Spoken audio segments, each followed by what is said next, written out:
Well, well, well.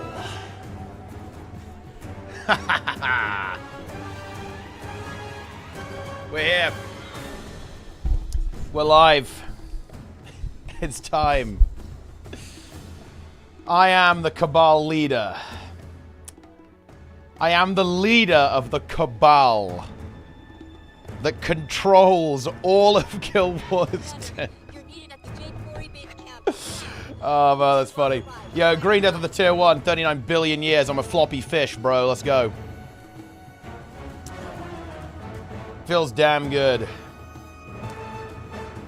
EU wouldn't need help. Listen, guys, it's Dragon's End. I'm destroying this Pug Safari Dragon's End. What could possibly go wrong? There's going to be no issue here. There's going to be absolutely no problems. All right. What's going on? As we speak, this stream is being broadcast into a muted 1-pixel embed across millions of Candy Crush apps worldwide. Dude, I wish. That'd be big. We could rank one on Twitch. Let's go. That'd be huge. But yeah, it's Safari, guys. We're in a Safari Dragon's End here. Let's see how this one goes. What a good, I think, what a great place to start here. I couldn't think of anything better. Like, starting off the stream on Safari Dragon's End. Absolutely beautiful stuff. Yeah. You know, it's kind of a funny meme, guys. Like, I actually, the reason for my stream title is actually nothing to do with embedding, by the way. Like, I'm not really, I have no interest in really getting involved with, that little drama that's brewing right now. But actually what I do want to talk about is there's been a couple of things that have been said, that I'm pretty unhappy about, because they are not accurate. Basically, okay, look, I think we shouldn't mess around with this, but basically, Valen made a couple of claims, and has made a couple of claims, actually, like, that people probably haven't actually heard about. That if it was just the claims that were made yesterday, like, it would have been, like, whatever, okay? But there have been a couple of other things that were kind of, like, floating around that I was pretty unhappy about, to be honest. Like, specifically, there are, like, I think there are two key ones, right? Like, and they're both actually very funny, actually, because of how untrue they are. So, the first claim is basically, is basically that, all of Hardstuck, like, conspired to raid each other, like, during the drops. This is funny for, a couple of reasons. One, we're really not that organized, to be honest. But two, you gotta bear in mind, guys, we're basically being accused of hosting our friends. Okay, like, that's the accusation here. Like, wait, you're telling me I host Sneb? I host Sneb and Lara and Emmy? No shot. No fucking way, bro. Like, that's crazy. That's some wild shit right there. That's happening. But, I mean, look, no, we didn't conspire to do, like, 24-hour raids or anything like that. Like, we streamed really hard, right? Like, obviously, but, everyone was doing that. Also, it really wasn't that many people. Like, I think it's worth noting that, especially with Janthea Wilds, obviously, I streamed a lot, and Lara streamed a lot in particular. I think we raided each other quite a bit. And Darren's too. Like, I rated Darren's a bunch as well because he was streaming a lot as well. But I think it's worth noting, guys, it wasn't that many of us, right? Like, like, Hardstuck is not this, like, crazy, like, octopus-like organization that, like, is controlling the entire Guild Wars 2 Twitch scene. So, I kind of wanted to get that one out of the way. It's obvious bullshit. It's a ridiculous claim, and it basically boils down to Teapot hosts his friends. Which, I mean, you got me there. Like, you definitely got me good on that one. I do host people who I associate with. Like, I'm not gonna deny that, because it is true. The second claim is actually the claim that I find more offensive, and is actually the worst claim. But this one is actually really funny because of how untrue it is. It was alleged that, Angels banned people from Masters of the Arena, because he didn't like them. And I actually really want to, interrogate this claim, as well, a little bit. Because, one, actually banning people who you think you don't want to play in your tournament, one, that's actually valid, by the way, right? Like, if you want to ban someone who's been unpleasant towards you, or is toxic, or you just don't think deserves to play in the tournament, that's actually valid, first of all. So, like, just to kind of immediately counteract that claim, I'll say that. But here's the second part. The reason why this claim is particularly offensive to me, actually, is because Angels and Roy both fought me on this really hard. But here's the thing, right? They fought to get people banned, and I said no. Okay, and we actually argued over this. Like, they were not happy with me. Like, this is a really silly claim for this reason. Like, during Moda 1 and Moda 2, both of them actually advocated for being harsher with bans, actually, and I was in favor of being more lenient. And at the end of the day, obviously, it's my tournament, so I made the final call, and we ended up not banning people. And by the way, guys, I'll actually go even further on this. They were actually right. I was wrong on this. I will entirely take the L. They were correct to want to be more aggressive, and I think it was actually a pretty major mistake on my part to be less aggressive with the bans early on in, like, when we started running PvP tournaments. It was actually a mistake to not ban people more aggressively. So, yeah. That's the deal. Both of those claims, absolutely absurd, insane, and actually in most cases anti-true as well. Anti-true in the sense that, especially regarding the bans in Motor claim, the opposite is actually the case. We didn't ban people who we didn't like. I specifically prevented them from being banned, actually, pretty much all the time. But, yeah. That's the situation right there. So you admit you're part of the Cabal, correct? Yes. Quick, throw it into this crystal. Vivalu 1 XD tree. It'll reduce the void's intensity. Vivalu 1 tree. Why Guild Wars have much drama? I mean, I feel like it really doesn't. Like, we haven't had any, like, real drama for fucking ages. Guild Wars seems pretty quiet these days. Salt spray dragons aren't to be underestimated. Keep your wits about you. Covenant. This isn't New World. This isn't New World. No, I will be playing some New World, though, at some point. Don't worry about that.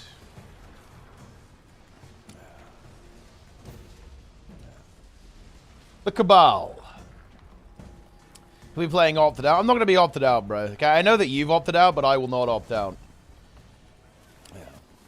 Log in New World, indeed. And yeah, we are joining the Covenant as well. Moda 3 hype? I mean, yeah, there will be Moda 3. All the Cabal is here. Yeah, Darren's is here. He's a member of the Cabal. Very exciting. Oh, yeah, this was another really silly claim, because this just didn't happen, actually. I think, yeah, Valen also claimed that Hardstuck was going around saying the only way you'll get your turtle is by joining us. That did not happen, and if it did, I would have banned people from doing that. In fact, that's also a really bad example or a really bad allegation to make, because you know what happened with Dragon's End? Someone in Hardstuck did behave badly, and guess what? I kicked them publicly. So yeah, no, not a very good allegation, because one, it didn't happen, and also I have a record of dealing with people who behave badly. Yeah. Like, no, I don't muck about with that stuff. That's not true. The claim that was made was that, also, dude, this claim is even sillier, by the way, because the idea was that, oh yeah, we're gatekeeping people from getting the turtle. Dude, I made a public guide. In fact, I stayed up all night to make a public guide on how anyone could organize the squad to clear Dragon's End. Like, are we fucking serious? Are we trolling? I mean, like, what is this? It's right here. I released it March 6th, which was actually like a week after the expansion released, I think. It's right here. Like, wow, I'm really gatekeeping the tactics here. Holy shit. Yeah, that's, yeah, we're doing a good job of that, aren't we? Yeah. And, like, we were streaming as well. You could just watch the stream. We did it all the time, and, like, anyone could join, and yeah. I don't know what to tell you. It doesn't make any sense. It's not a very good claim. Yeah. Fine, but the hatchery is under attack. And we did say we had 100% win rate, because it was mostly true. Highly problematic. Please, we must save the hatchlings. Yeah. What is the turtle thing about? So it used to be a decent challenge to get it because original Dragon's End was much harder, right? Like they nerfed Dragon's End very, very hard, and obviously there's been power creep since then as well. But yeah, that's the deal. I think Dragon's End on launch had like a very high fail rate, like 90% fail rate. But we never made any claims like, you will never complete it unless you join our groups. You know, wait, I feel like there's some confusion with Yummy Sauce here. Because Yummy did say stuff like this on NA when he was selling raids. He would say, like, you will never get a group unless you buy, right? But that, you know, like, Yummy Sauce was never really associated with Hardstuck. Like, but by the time Hardstuck existed, he'd already quit the game, so I don't know what to tell you. Clara Clark's the tier 1. Appreciate it.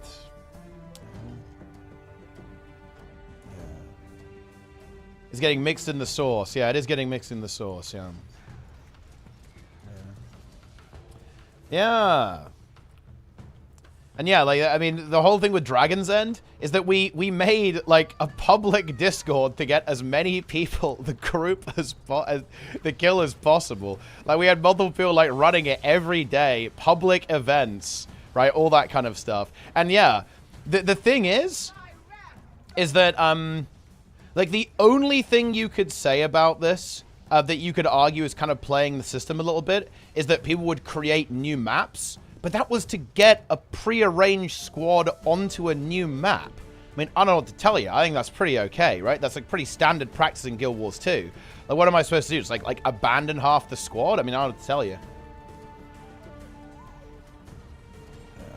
We like ran it every day, like multiple times. Wasn't exactly like impossible to join. You weren't being gate kept out of the groups. Yeah, we did that on Janthea Wilds, right? Yeah, to actually just get people into the map with the Titans.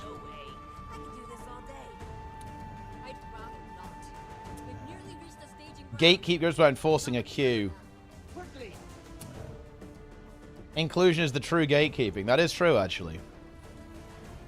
We were the ultimate gatekeepers. We were gatekeeping people from being gatekept. But yeah.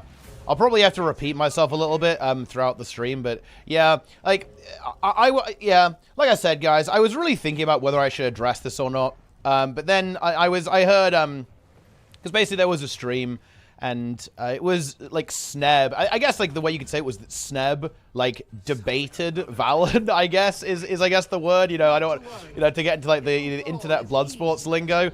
And like a bunch of things were made, like Hardstuck catching a bunch of fucking strays, and I was like, okay, all right. All right, enough is enough. Enough is enough. I heard this a while back, right?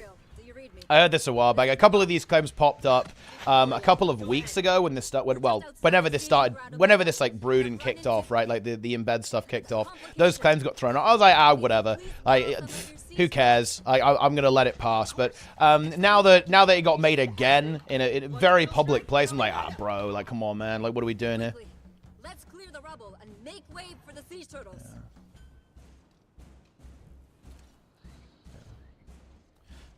Oh yeah, that is actually another thing actually, that is kind of worth talking about Hardstuck actually, and so when it comes to Hardstuck, like that website as a whole, and by the way, anyone who's worked on that website can definitely attest to this. Like Hardstuck is almost like a project of things that I find cool, right? Like, I like the tooltips pretty much. I like some of the interesting technology we've made for it. Like, I haven't really put a huge amount of effort into making it like the giga dominant resource that everyone uses. Like, maybe I should do that. But that isn't really my focus with the website. My focus with the website is mostly I just like making interesting things or things that I find interesting. I suppose, and that's kind of what Hardstuck is. Like it's a collection of things that I personally enjoy more than anything else. And that's definitely reflected in the kind of things that are focused on with it. Foxy Tails. Thanks for the tier 1. I appreciate that. That reminds me, we need a Fungus War meeting, actually. We need a fungus war meeting, guys, because... Okay, slight sidetrack to fungus. Guys, the world versus world meta is fucked, okay? Like, we actually need to embrace the cancer. Otherwise, we're going to have a rough time, okay? We're going to have to actually get some of the OP builds, because, annoyingly, I feel like build variety has been a little bit compromised with the latest patch. Now you basically need, like, Renegades and Scourges in every subgroup, Chronos and Firebrands, and you need, like, the good DPS. And, like the good DPS is, like, Hollow and Zerker and fucking, the Dragon Hunter, right? And you need Scrapper in every group as well. It's a little bit annoying. But it is what it is. I feel like it's actually less good. It's actually more scuffed than the Selly meta, unfortunately. Yeah, the meta is actually kind of worse. So we have to act... Look, we're going to be doing a fungus war meeting, and we're just going to get all of the OP builds. We have to embrace the OP builds. Yeah. You love to see it. Look, you think the content should be seeing all that embed drop as an opportunity to give girls some more visibility instead of fighting each other? I think if you want to get more visibility for Guild Wars 2, like, we should try and create, like, more interesting content, right? I think that's easier said than done, obviously, right? Like, I'm not saying that, you know, that people aren't trying to do that, but, like, if you want to get more eyes on the game or like, more views on streams and videos, make better content. That is the only way you're ever going to do it. And yeah, I'm not gonna lie, like, just making the number go up isn't really good enough. And look, it's the same reason why drops don't grow the scene. Ever since we started doing drops in Guild Wars 2, has the Twitch scene grown bigger? Absolutely not. Because viewer inflations, like drops, do not really help the scene. Not really. You might be able to kind of use drops to kind of get eyes on really interesting content, but unless you have that very interesting content, it's not going to get people to stick around whatsoever.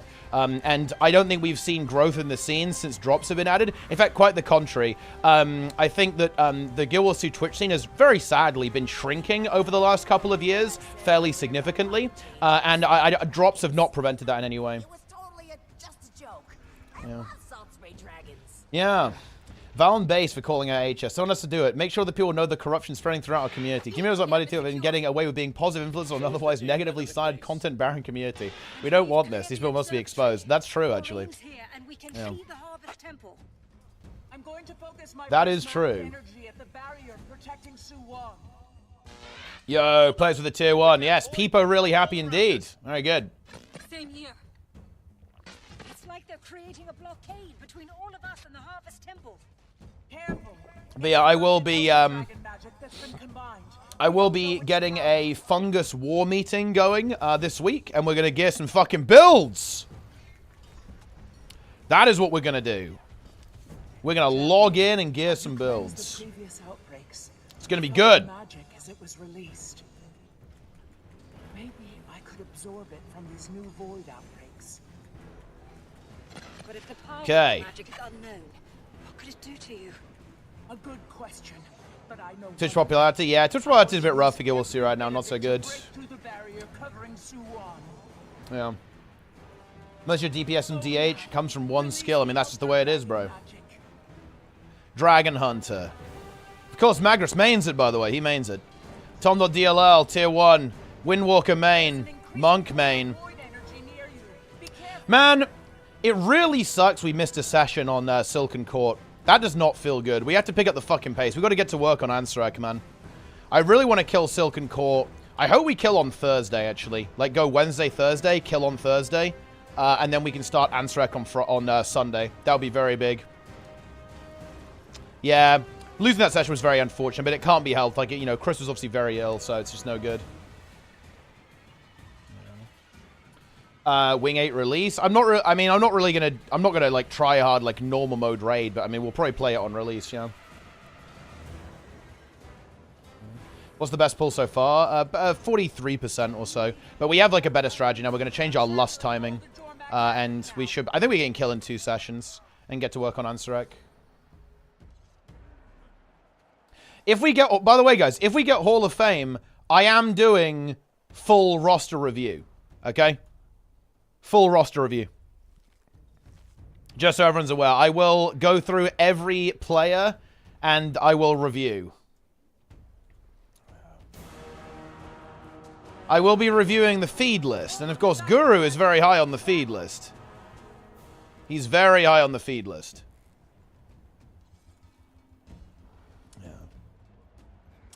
Yeah. Wait, I'm missing an element. Support DH. I mean, I'll probably end up playing it as lead at least, because obviously it's very good as the com. That's the element you need. Everyone, focus on the void. You are on the feed list, Guru. Don't deny it.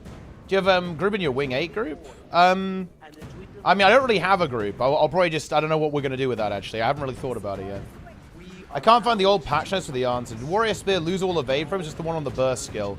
I didn't lose all the evade frames. I believe it was just on the burst skill, yeah. I'm pretty sure the defense ability, like the, what is it, the skill 5, I think still has them. Isn't Nico going to bog us next week? There is a bit of a bog, yeah, because Nico has the ultimate coming up, so that might be an issue, but we'll see what we can do. We'll see what we can cook. How similar is support DH to World vs. World support Core Guard?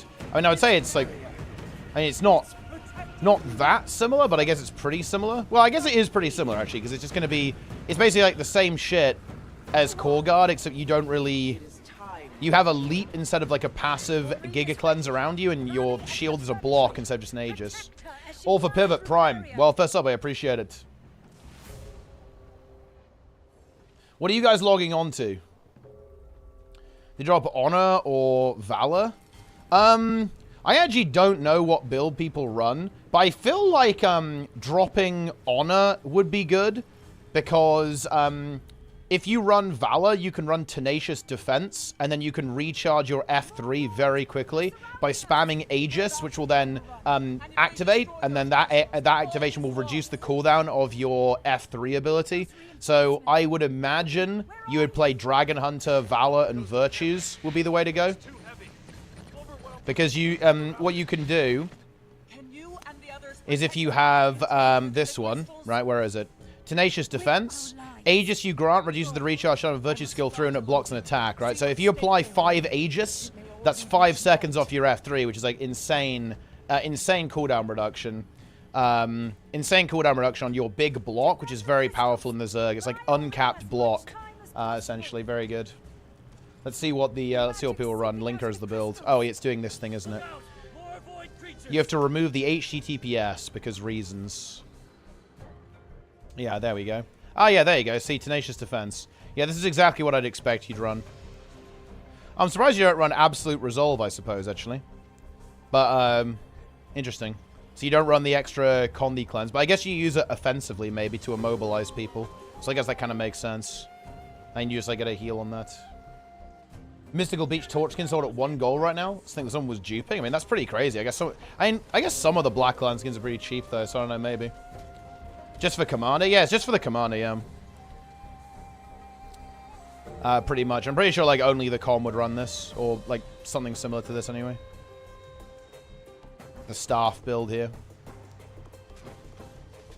F2 trait gives straight move speed. That's correct, yeah, but, like, you're going to have, like, super speed a lot of the time. I'm not sure that's that relevant. I think the big thing about it is the fact that you immobilize people with it. So you can, like, leap on people, get a bigger mob, and then they can't get away and they get blown up.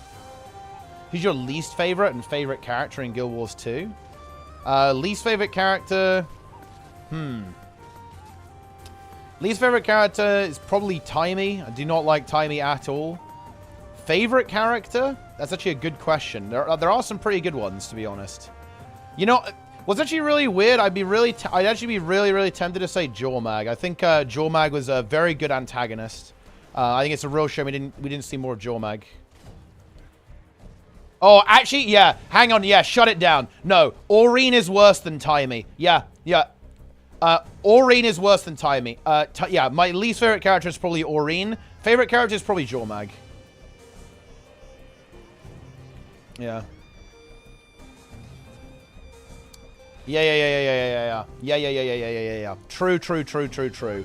I think other candidates for, like, really good characters, I would say, obviously, Canuck, right? Canuck's very entertaining, very funny. Joko, obviously, very funny character, very good comic relief as well. Yeah, Bangar actually is really good.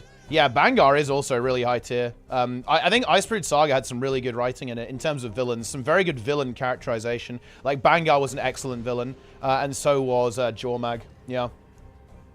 Well, look, guys, I'm not bringing up Mr. Bots here, and we all know why. Like, the reason I don't bring up Mr. Bots here is because Mr. Bots is by far the best character in the game. Right, so there's obviously no competition there. I'm not really going to put Mr. Bots up against, like, regular characters in the game. There's no point. It's like, you know, if I was going to say what's my favorite film, it's almost pointless to say Lord of the Rings. It's redundant, right? Like, if I'm going to do a movie tier list, I wouldn't even bother to put Lord of the Rings on the tier list, because we all know, like, Lord of the Rings is the best series of films ever made, not even close. There's no point in even including it in a lot of these lists, but just because of that fact. We need to stop her now. Yeah. Was Jormag actually bad? They just wanted to preserve all the morals of the bastard result of 1,000 years or so. Well, I think that, I mean, look, I know you're kind of joking there, but I think that's actually rather the point. Yeah, I think that Jormag definitely was a little ambiguous, right? I think they actually did a great job of selling. You weren't totally sure if Jormag was on your side or against you or could potentially be reasoned with or allied with. I think it was really good. It's a real shame we didn't really get to see that play out, right? Because, of course, it very abruptly went from, can we trust this character, to this character is evil and we have to blow them up with Primordus. They didn't really have the time to actually express that story, but it would have been really interesting. Now, of course, Jormag would have turned out to be evil, right? I'm pretty sure that's the way it would have gone. Like, you know, it probably would have ended the same way regardless. But, you know, you get what I mean, right? It could have been pretty interesting. Favorite TV series? That's actually a really good question. I don't know. Like, Firefly was really good. Utopia was really good. His Dark Materials was really good on TV. I have to sit down and think about some other really good TV series. She's above us, circling. We're playing AOC this weekend. I'll probably try to, yeah. Yeah, I think this weekend Lara is getting in, so we'll probably play with Jimmy and Lara. Blackadder? Yeah, Blackadder is very good. Yeah. The Office UK was better than The Office US. Hot take, I know. And honestly, I don't like The Office in general. It's like I'm not really into like cringe humor. Like I think that the idea of the kind of the documentary style, you know, or yeah, kind of like a parody almost, is quite funny. For example, Parks and Recreation is good. That is actually funny. But that's like Parks and Recreation is essentially The Office, except if it was actually funny. So there you go. UK Office is cringe. I don't like the US Office either. In my opinion, they're both cringe. Not good. Protocols? I guess I don't have the protocols. It's over. To one. It can end here. It doesn't need. Yes. It's time. The end will come fast, and death will be your deliverance. It's time. Good luck and have fun with the stream. Oh, that's very kind of you. Thank you very much. Let's go. I actually felt a little bit of lag at the start there. There's a UK office. Yeah, I think it came first even. The UK office was the original.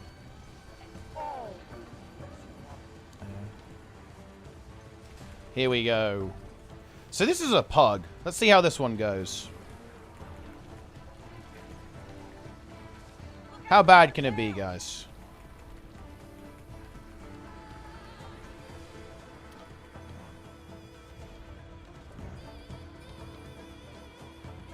Let's go. Yeah, the DPS is a bit mediocre. But it's fine.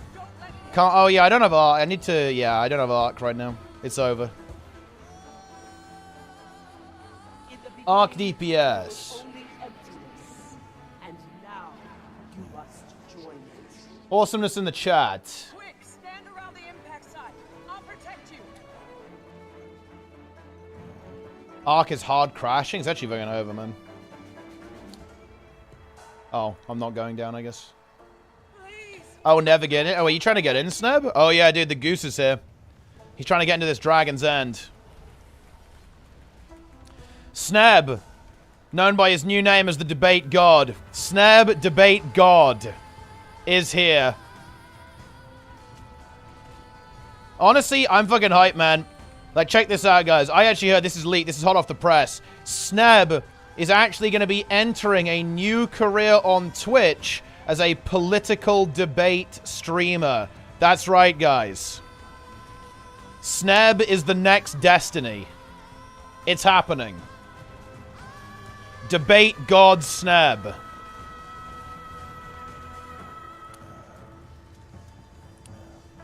Sneb 2024. I'm voting for Sneb in the election.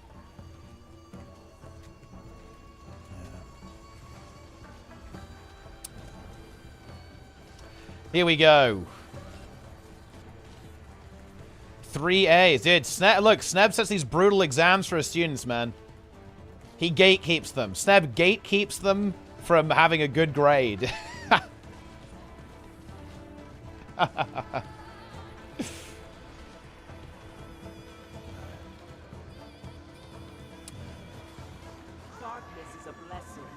Incredible. I'm attacking the mobs. I like how there's still this bug in the game that just kills you even if you're standing behind the crystals. Wait, are we at risk of failing here, guys? I feel like we are. I don't feel very confident in our ability to actually clear here. This doesn't feel very fast to me. I think it's not free. I think we can actually lose here.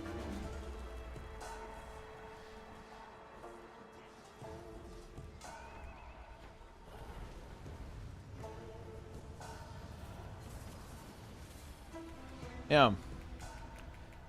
Dude, I'm getting gate capped. I'm getting gate capped from clearing Dragon's End. Yeah. Deplete. Apparently we are going to deplete. It's not looking good. Yeah, I should ask the Cabal to get the turtle. Maybe if I had the Cabal, I wouldn't be getting gate kept right now. You know, we actually really should go and do the tail, shouldn't we? But we're probably not going to.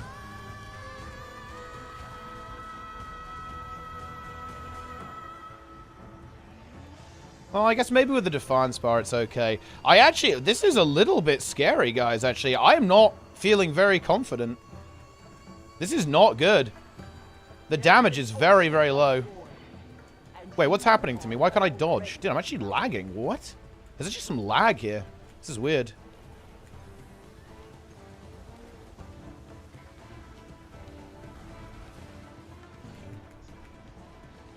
No. They're like gambit on elections in the US? Well, I mean, I'm pretty sure you can gamble on anything. It's like it's not gonna be like the US government is letting you bet on the election. It's more like there's a third-party site that will, you know, let you bet on the election. So yeah, I don't think XQC is American. He's Canadian anyway.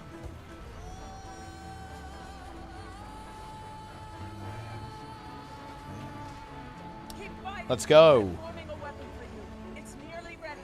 It's time. Yeah. Foreign actors, many such cases.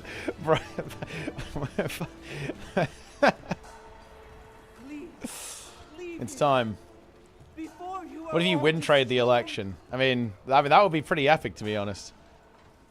Just you know, you fucking sell the election for 400 bucks. Pull a Guild Wars 2. Well, that's a low price for a US election. Any democracy fans here, guys? Anyone? Does anyone here just love democracy? Just absolutely love democracy? And who doesn't?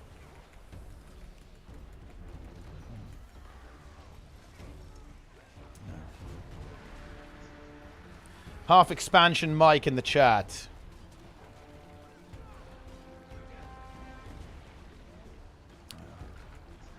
He only loves democracy when his side wins. Well, I guess that's fair. I trade my vote for a $90 bank mount in WoW. Well, there you have it then. Let's see. What have we got here? Yeah. Oh, yeah, this is a funny clip.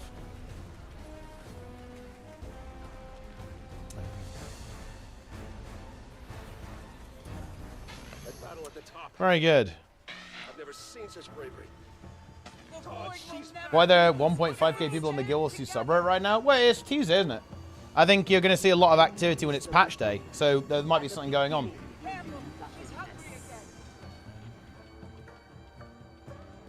Because there might be something going on! You never know!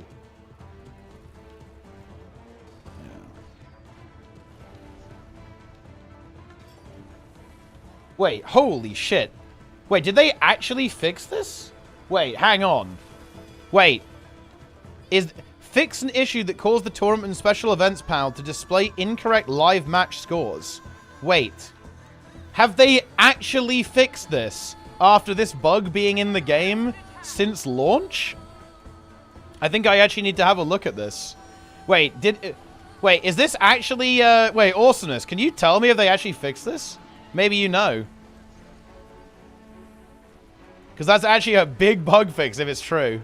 If you don't all want to die, kill me now. This has been a bad situation in the game. Guys, it's the year of Guild Wars 2. 2024 and 5 are the years of Guild Wars 2. And actually, I want to make this known, guys. The reason that bug is fixed is because I control the Cabal, and the Cabal made ArenaNet fix it. And it feels good. It feels very good. Quick, stand around the impact site. I'll protect you. Alright, let's get in there. It was me. I'm going in. Do not fear your state. You are not dead. Only The year of the year. This is it, Commander. Yeah, you're welcome. You guys are welcome for me fixing that. Or the Cabal. You should thank the Cabal, guys. Praise be to the Cabal.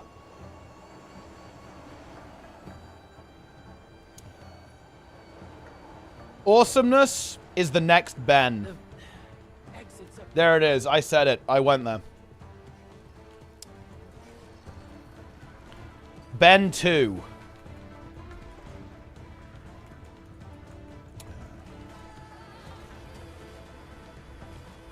Is Cabal the new God Emperor? Well, I mean, not new. We've always been here. 3,000 mystical beats torches for one gold in the TP. Someone duped to me, maybe. I don't know. Maybe someone was just hoarding them. It's hard to say, isn't it? Who will be the next Darkbringer? Powerful UI expert. That's a good question. I mean, we still have Darkbringer, though. We don't need, like, a new one. We already have Darkbringer.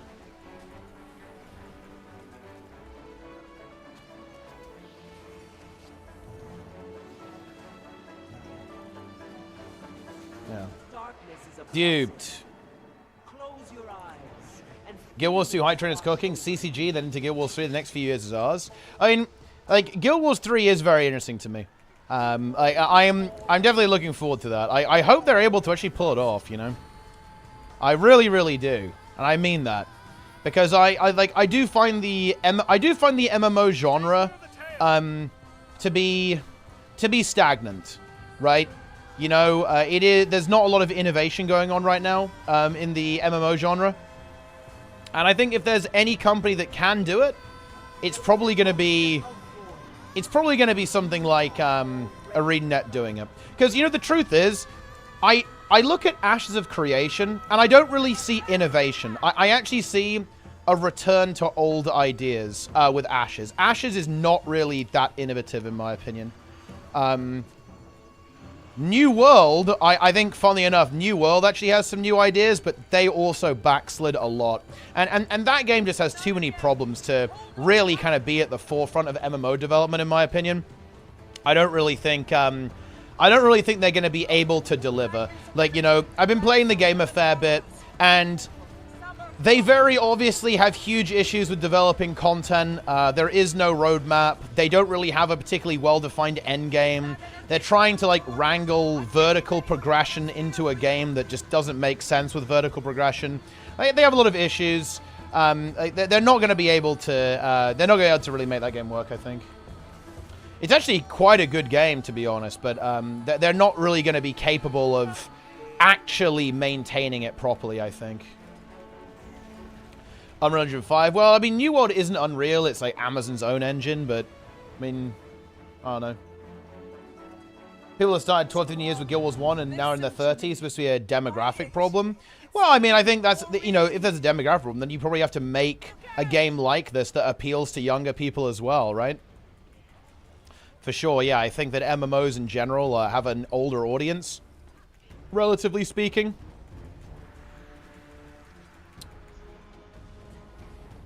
Or at least compared to, I guess, like Zoomer games or whatever. Zoom, zoom, zoom. Here we go. But yeah, I just feel very starved for new ideas in the industry. You know? Like, look, it's fucking depressing, guys. Like, unironically, like, I think there's a higher probability of, like, World of Warcraft innovating than pretty much any other MMO on the market right now. And honestly, when that's the case, I mean, it's not bad, obviously, right? I'm definitely excited to see what they cook up, but that's just, like, a sad state of fucking affairs, to be honest, isn't it, right? Like, when the, basically, like, the oldest and most established game is, like, the one that's the most likely to innovate, that's just a depressing state of affairs.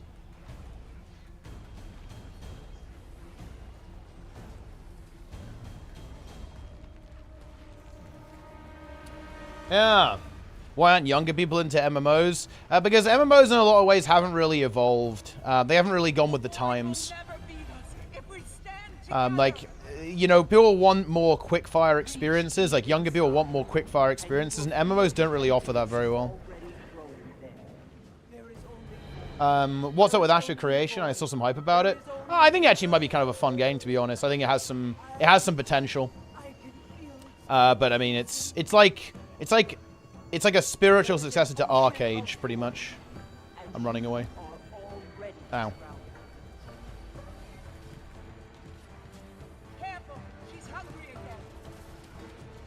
Do you think MMO genre should just break them into smaller components, separate mass PvP into separate game, make a separate raiding simulator? It's a good question, to be honest. I think that that would kind of disintegrate the point of playing an MMO. I think that the point of playing an MMO is that, the thing about MMOs that is different to other games is that the game is persistent, right? Like, the game doesn't go away when you leave a match, right? It still exists, right? It exists outside of the context of an individual activity. So I think if you do that, then you're not really making an MMO, really, at that point.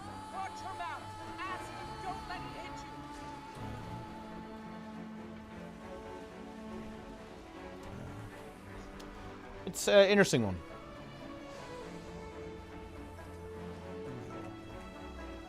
Here we go.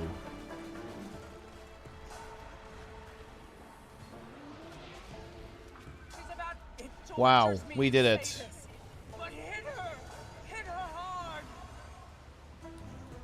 She's right. Don't waste this opportunity. Nice. It has to be done. Okay, we are winning. It was a little bit close. We've got 5 minutes on the timer. I think we sped up a little bit. Like, the first 2 phases were a little bit shaky, to be honest, but we've delivered now. Did Sneb make it in? I don't see. Where's Sneb at? I think he'd be playing Holosmith. I'm not sure if he made. Oh, there's a Holo. It's not Sneb though, I don't think. Sneb didn't make it.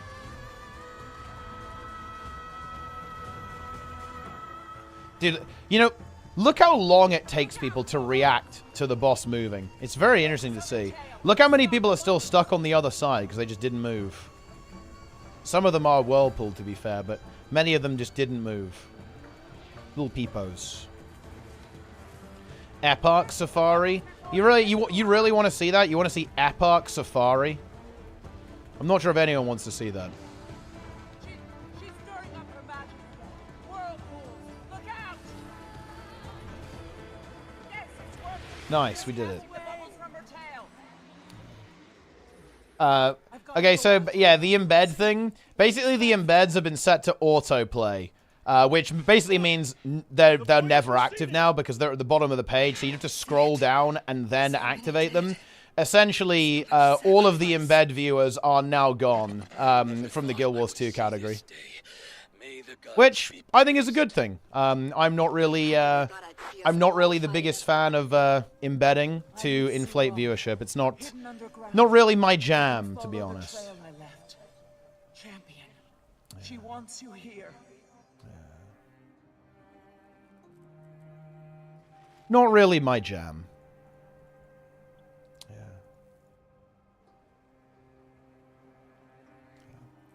And by the way, actually, like, if I actually think this does apply to other things too. There was a bit of a discussion, like, comparing them to drops and so on. I actually would, I'd actually bite the bullet on this. I would say that, yeah, like, drops as a function of Twitch, I think could actually use some improving. I don't... There are actually a lot of things that I don't like about drops. Drops tend to benefit streamers who are already doing well, which I think is actually not a particularly good thing. And drops also encourage very unhealthy streaming practice.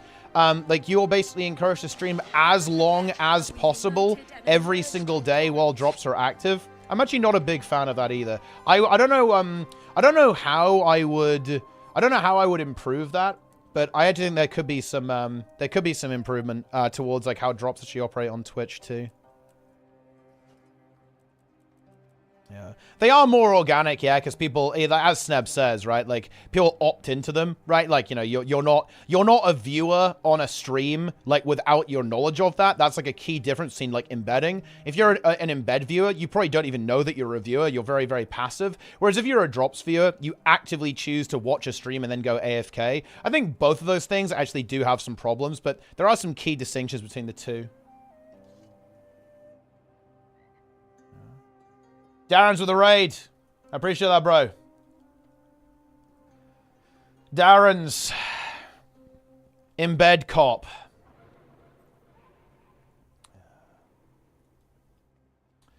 That's how it is. CABAL shipment 253 present. XDD Condi is my favorite emote. I mean, it's fairly high tier. It is. It's you know, Matthias is a condition boss. We all know it too. Yeah. Yeah. Well, there you have it. We did Dragon's End. That's a pretty good start. We did it. We beat Dragon's End. No, it's actually the AI Darrens, guys. We've been raided by the AI Darrens. What do you make of this character? I mean, this is a Baldur's Gate 3 character, no? I don't know. I haven't played the game, though. I don't know who that character is. You know what my menagerie is missing? An embed. Correct. We did it. This inventory is really not looking good, is it? This is a rough inventory, guys.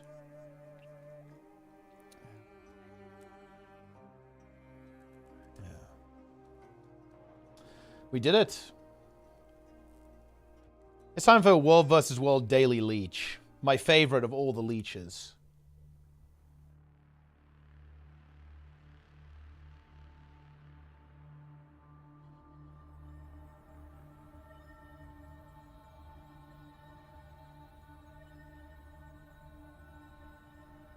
Did you play Throne Unlimited? Nah, I'm not particularly interested.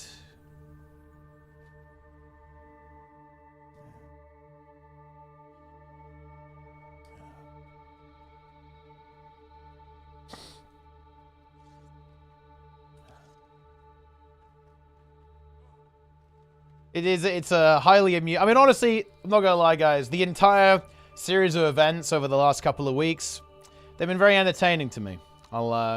That's all I can say.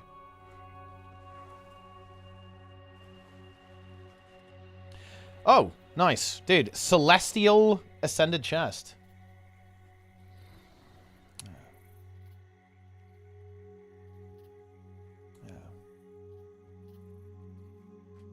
I think if I wanted to be productive, I think that one thing that we could do is try to make better content in the Guild Wars 2 category. I don't think We need some fucking excitement around here, you know what I mean? Look, it's a sad state of affairs, guys, when, like, the best content we've got is some, like, fucking scuff drama, you know? I feel like we should do a little bit better than that.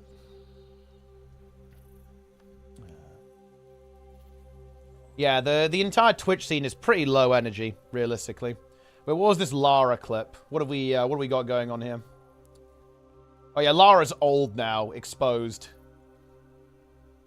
Practically 1 foot in the grave. Yeah, like, my vision is all messed up right now. That happened as we were about to go on Space Mountain. Mountain? I'm glad it didn't happen while I was on Space Mountain. That would have been way worse. Okay. That would have been Lara, horrible. aren't you the younger twin? Your factory Oh my gosh. setting is being I'm actually made. not the younger Moranity's twin. sick. I'm technically like 13 minutes older than my 30 twin. minutes older. Well, there you go.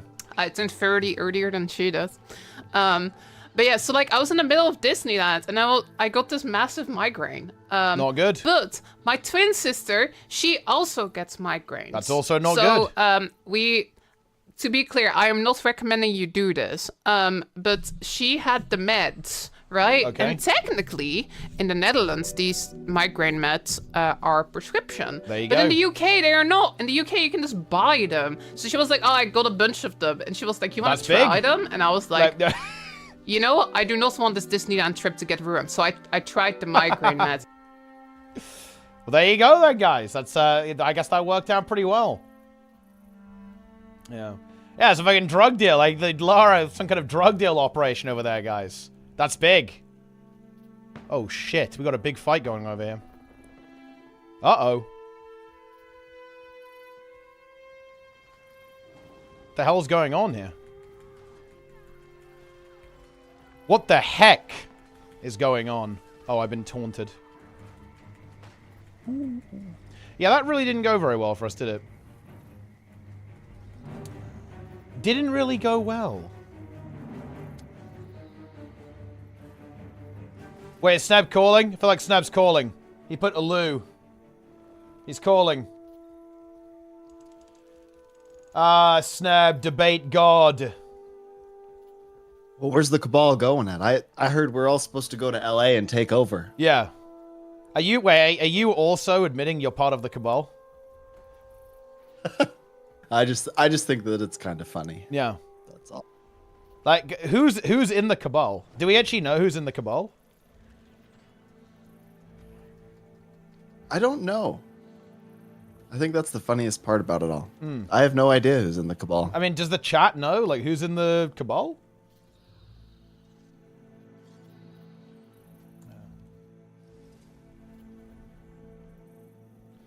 I feel like awesomeness is in the Cabal. Yeah. I think Magras is in the Cabal. What is this, Ceres Firewall Scuzzy? Is that new? be. It's a relic of Ceres. It's a relic that's firing off.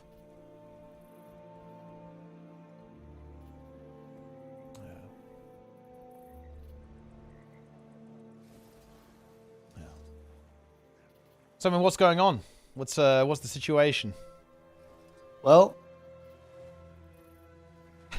last night as I was about to go to bed, my wife asked me how my day was. Yep.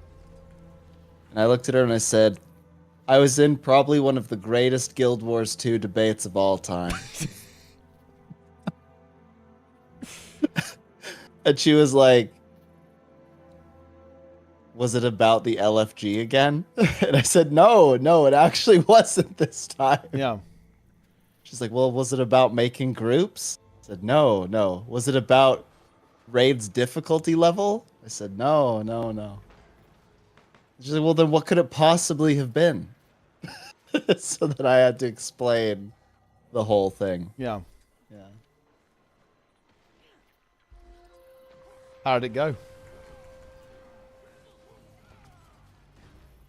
You know, my wife, she agreed with me. I presented my opinion, and she said, isn't that obvious? And I said, oh, I don't know. Maybe it's not.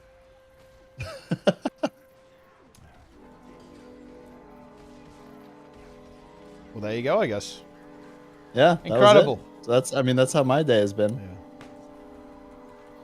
Yeah. Sounds like a good time, I guess. Yeah. Yep. Quite the debate. What's the summary of Sneb's opinion? Do you guys actually want me to give my opinion again? I can give like a short version. It's not really it's not really like a team of a person. I just have an opinion on the topic. And I actually think my opinion on the topic might be slightly different than both. Do you want me to do that, Teapot? Or Nah, Bill should just go watch the VOD. Should you go watch Rose's VOD? Rose MMO's VOD. Yeah, watch the VOD. Go watch the VOD, guys. We don't need to go over anything that's already been done to death, I think, at this point. Yeah. It is done to death for sure. It's been resolved. I heard that there's a new raid coming. Yeah, there is a new raid. I heard that. It's crazy. I heard that. Brand new raid. Very exciting. I'm hoping we get some news about it pretty soon. There's not a lot of hype, I feel like, behind it. You know, like there's no energy. I don't think anybody knows. Yeah. I need to forgotten. hype this up a little bit. But I'm sure, you know, we'll see. Yeah. I hope that my friends will come back and play it with me. That's what I hope. I think it's going to be a raid or just a collection of 3 strikes. I mean, it depends. It really depends what you mean by that. Like, it might be a raid, as in it will be a. I mean, what do you mean by raid or strike? Like, it's going to be bosses that are like strike mission bosses, yes, because strike mission bosses are modern Guild Wars 2 encounter design. Like, that's how it's going to be. Will it be 3 bosses in the same instance with maybe some RP in between? I think that's pretty likely. So it really depends what you mean by raid boss or strike boss.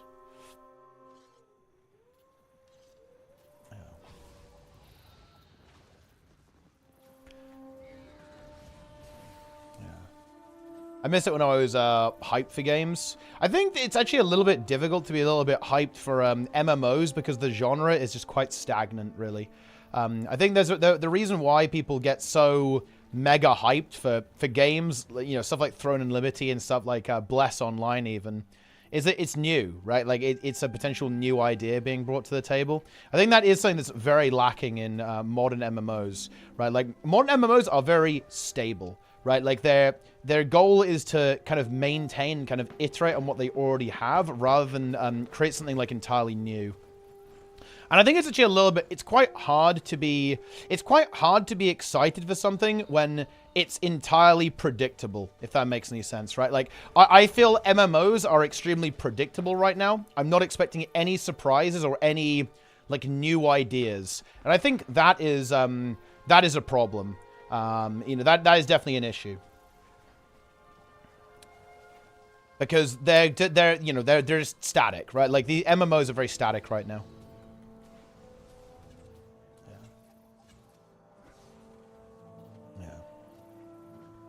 It'll be 1 arena surrounded by 3 orbs. You can pick up the orb for the boss you want the difficulty.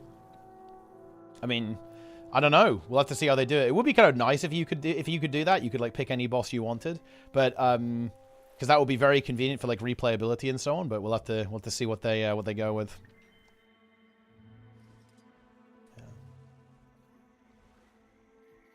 Ah.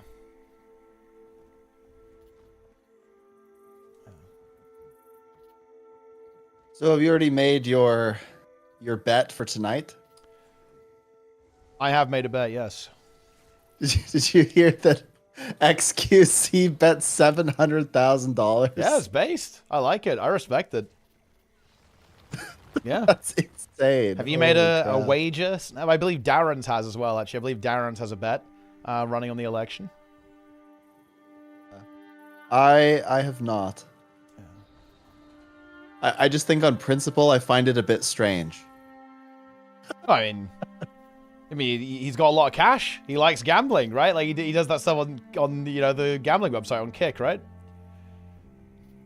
Yeah, I just can't help but feel like it's just a strange thing to wager over. Though I understand people wager over anything, but it just feels a bit odd, right? It's like the future of the country. Let's It's kind of like making. Oh, never mind. It's just a silly. It's a silly thing to bet on in some ways. Yeah, but also a very serious thing to bet on. But I guess so.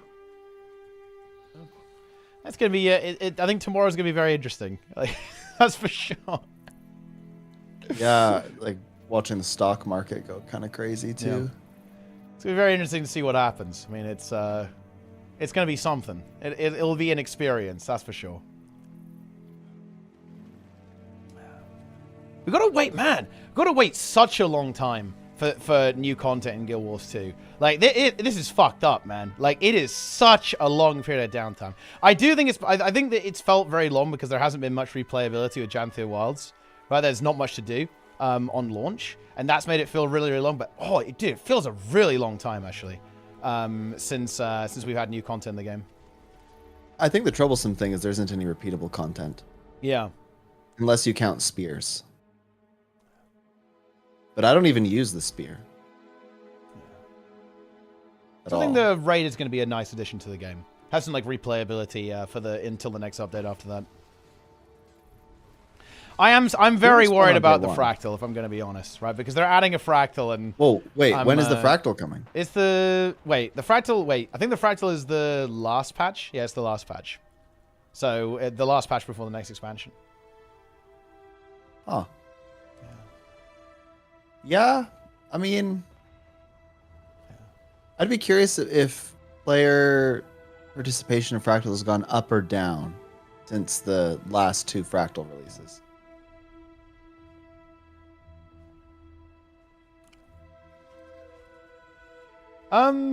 It's probably still about the same, I feel like. Fractals aren't even worth anymore? I mean, they definitely are. Like, fractals are big for gold, that's for sure. But yeah, like, the last couple of fractals haven't really worked out. I really want to have a fractal manifesto from ArenaNet where they actually just talk about, like, what they want fractals to be. Because I think that's quite unclear. It's, like, very unclear, what fractals are supposed to be in the game, and I think they need like a clear design direction on those. I don't think we have that. I'm definitely pretty worried about them. You know, I really wish we had the convergent CMs earlier, because I think those could be really interesting. I don't want to get too overhyped about them, but I think those actually have some really interesting potential. Because, you know, it's funny, right? In the article where they were talking about the world boss, they did talk about how, you know, they always want to make the bosses, like, harder and more challenging and stuff. But they obviously can't do that, right? Because their player base isn't capable of completing it. So they have to make the content very easy, essentially. Kind of like how the Titans are in open world. But they want to make things challenging. And I think that it's kind of interesting that maybe convergent CMs give them some room to actually do that.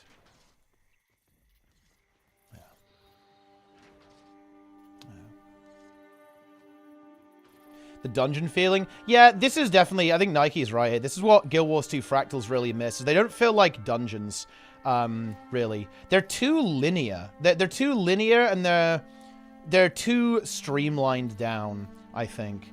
And like the older Fractals, I think a little bit better for this, but yeah, the newer ones not so much. I think Twilight Oasis is pretty good. That's a dungeon, right? Like, that's a pretty good one. But it is relatively uncommon now. But yeah, for sure. I really like the dungeon design in, funnily enough, in New World, actually. I think they're really cool. The dungeon design is really cool there. Because they've got, like, little puzzles in them, too. Kind of like, you know what expeditions remind me of in New World? They remind me of explorable dungeons in Guild Wars, actually. Right, they're quite, they're open and sprawling a little bit. They are linear, of course, in the same way that explorable dungeons ultimately are linear. But they've got like little puzzles in them, little jumping sections, right? You've got to climb on stuff, right? And there's like weird gimmicks and so on. All that kind of good stuff is on those. And they're actually rather good. Same with like World of Warcraft dungeons. Like WoW dungeons are really good. Although I think WoW dungeons, maybe they're a little bit more linear than I would like. Because I joined WoW at a weird time. I joined in Season 2 of Dragonflight. And there they had a bunch of, like, non-linear dungeons in the dungeon pool. And all of the other dungeon pools after that have been a little bit more linear and more constrained. Especially this one. I'm not the biggest fan of the dungeons in the War Within, actually. Because they are... You can't do as much with them, I think. Which is a bit unfortunate. But, I don't know, it is what it is.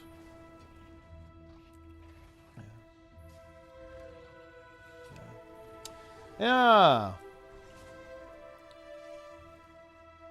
LCM release is a race to world first again. I mean, that will happen. The players do that. Like Blizzard doesn't do that, right? Not really, anyway. That's entirely organized by the guilds.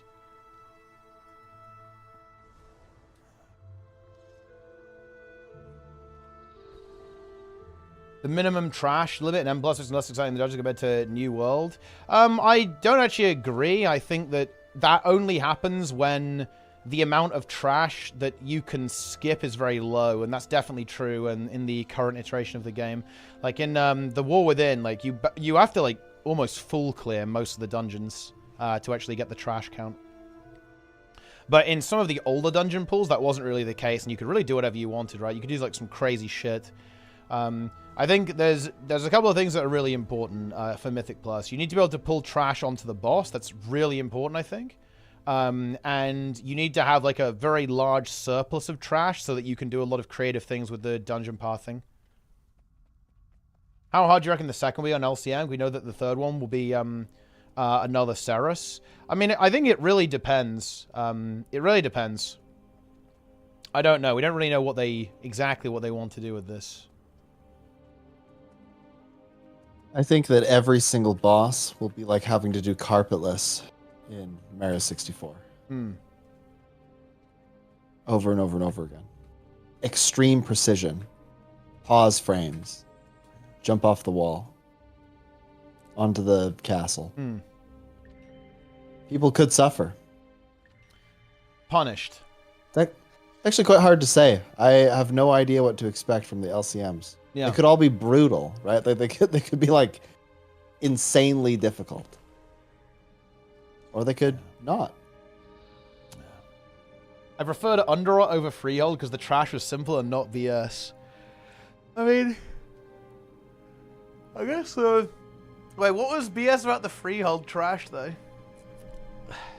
I mean, I guess you had like, I guess there's, what about like the fucking bats? Okay, what about the bats on Underrot? Those were fucked up. The fixate bats and the worms. The worms are gonna get you. Make the same mistake with Saros again, but I'd laugh if it does. I mean, I don't think there, well, I mean, hopefully there won't be any bugs. I mean, there'll probably be a couple of bugs, but that's like pretty normal for any kind of new release. That's not really that remarkable. Yeah, the pulls, the harpooners. Yeah, the harpooners are fucking content, bro. They'll just pull you in. Get owned.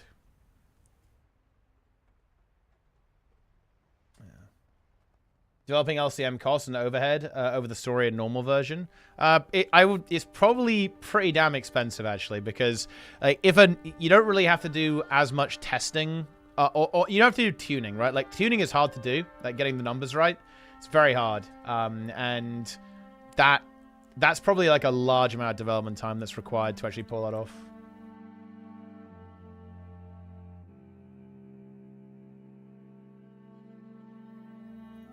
Indeed. Just roaming right now, or are you with a squad? I'm trying to get onto EB. The Eternal Battlegrounds. That's where the action is, I think. Everyone went there. But I didn't make it. I didn't make it. You know, the World vs. World meta right now, Step, is absolutely cursed. Like, there's no other way of putting it. Yeah. You basically run, like, 4 supports and 1 DPS in every subgroup. You run like Stability Chrono, Renegade, Scrapper, Minstrel Scourge, and then like a Hollow or a DH. And like that's World versus World right now. It's unbelievably cursed. Yeah. I think they should bring back the Selly meta but make it stronger. Hmm. What do you think? I mean, I think that the thing is, I think the Selly meta was actually better, I think, in World vs. World. I think the meta is actually worse now, unfortunately. Of course, roaming, Selly builds in roaming were incredibly sus, but I think Selly builds in Zergs were kind of okay, a little bit. But, yeah. More than 5k crits in Zerg fights. Yeah, it's a weird situation. How do you even fix it? I think it's just a bit of a design issue. There's too much boon access, right? There's too much boon access. And, like, if you could add, like, more... You could add a whole bunch more corruption, obviously. But then that just kind of makes the problem... It doesn't really fix the problem, right? Because it just means that both sides end up being incredibly spammy, right? Of, like, application and removal. I don't think it really makes the game more fun, to be perfectly honest with you. Got some exciting content going on over here.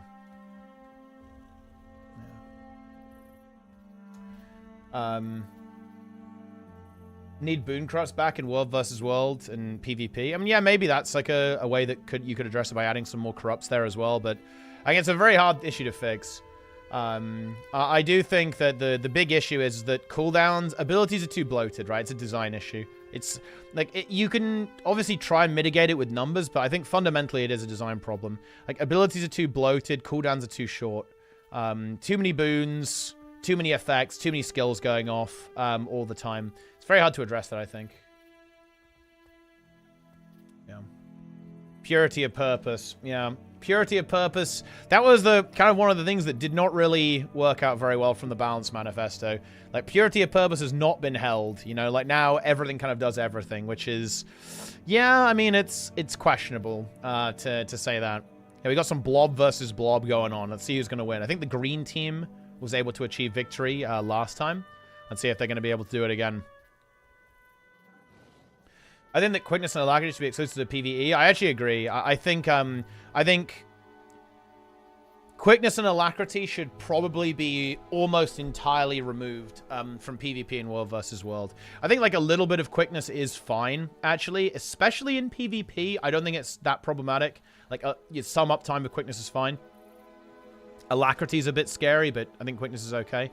But yeah, in World versus World, alacrity is just incredibly toxic. In particular, it's just like so toxic. Ability cooldowns are already short enough. Like reducing them even further is just very, very oppressive. Yeah, it probably shouldn't exist in World versus World. But like a little bit of quickness, I think, is okay. Having some uptime of that is fine. Look at them just get in there. I think they should merge the boons. I mean, I think the celerity idea is pretty interesting. I think it would help. It was very good, yeah. Yeah, I think it would help help group formation in PvE. I think the only problem is though is that holy shit, that means there is so much power in supports now. Oh god, it's so badly designed. Oh, it is just painful. Holy shit, you kind of hate to see it, but I guess it is what it is. I've got some clones on me. Power crit with celerity being said. Well, you'd have to nerf everything. You have to nerf everything in combination with celerity if you added these two things. It's just very, very risky. Like, the problem I think that you have here is just... It's so risky for ArenaNet to make any major change to the game. Like... Again, I'll read between the lines for you here, guys. Like, Guild Wars 2 is a mature product. Like, rocking the boat for them is honestly probably not it. I very much doubt they really want to do this and, like, significantly change the game in any kind of meaningful way. And, like, making any big change like that is, like, oof. Oh, man. Like, it's probably really risky for them. I'm not sure they'd ever do something like that.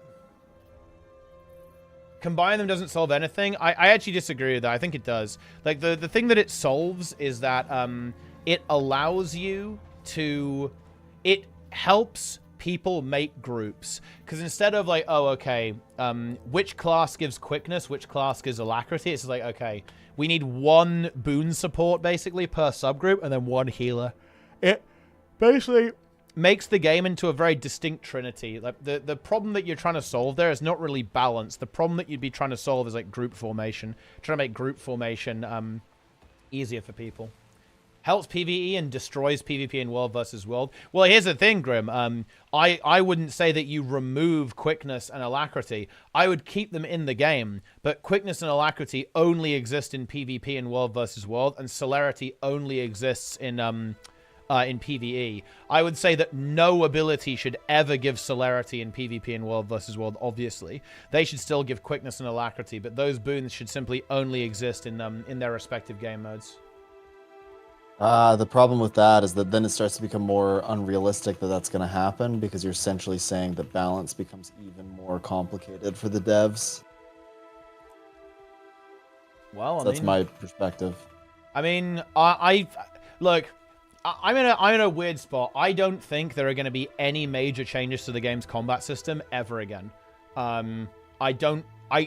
Knowing what we know with where Guild Wars 2 is at right now, and like the design direction, the development direction, I don't think there are going to be any major changes. And I think that there's a good reason for that. I think it would be very foolish for ArenaNet to rock the boat at this point. It wouldn't be a good idea. Like, we know they're cooking up other games at this point, like, potentially including Guild Wars 3. Like, they don't want to do anything that's going to rock the boat on basically their moneymaker. They're not going to, like, rock the boat on their moneymaker, right? Like, while they're trying to get these other projects off the ground. When the Daily AT comes up, check the scores. I mean, it's a good call, actually. Let's see if there's, is there one running right now? 44 minutes. Yeah, we can take a look at that. Although the bug was only on elimination rounds. Like the scores work on Swiss, just not on elimination.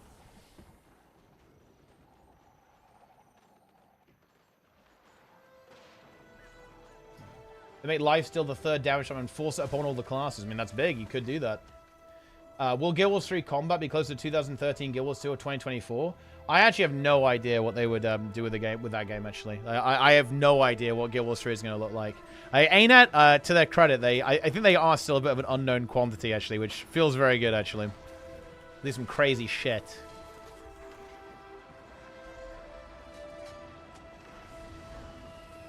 Hell yeah. Don't even understand what boons are. Make the real mod for Guild if rocking the boat will affect their money making. I mean, people can definitely determine, like, even if people don't understand the system, they can still be affected by it, I think.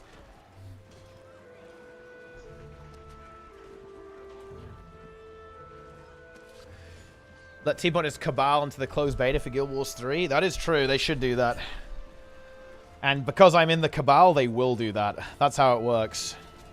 The CABAL will actually be fully in charge of all everything. We're just saying, yeah, we're gonna own Guild Wars 3, guys. The CABAL is gonna take over.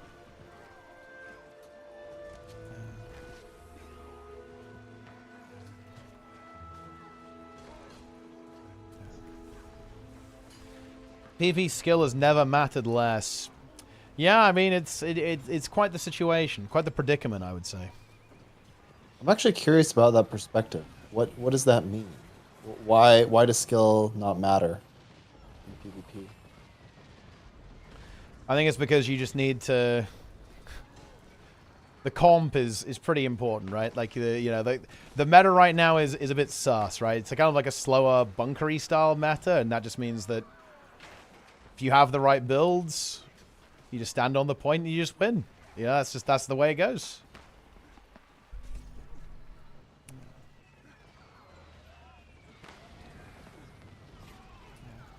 I'll be in the Guild Wars 3 partner program. My space beetle fleet guys will be huge. I mean, yeah, look, then maybe you can do like a space onion guide as well. Space onions. If Guild Wars 3 is the thing, do you think they'd still release yearly expansions? Oh wait, a new build. Oh, I think they fixed the thing. I think they fixed the issue with the weapons. That means World vs. World is shutting down. It's fucking over, dude.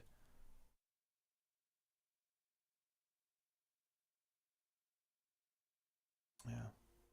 If you play Power Reaper, you are actually hard counted by tanky specs. Yeah, because you can't kill them, and they just kill you. You have nothing you can do.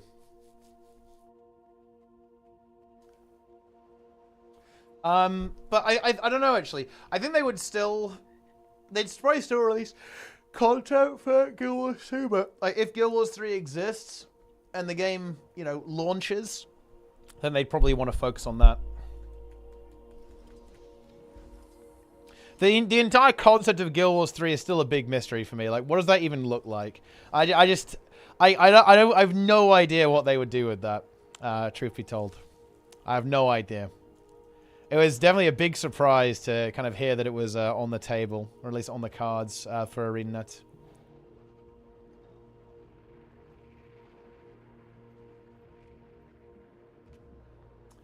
Incredible.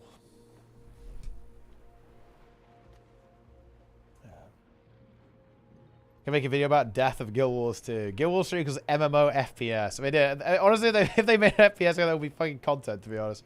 Pretty funny.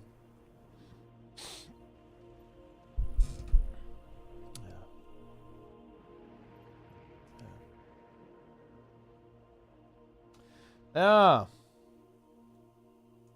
Guild Wars 2 remaster or Guild Wars 3? I think I have no idea. I have no idea what is gonna happen with this. Genuinely no idea.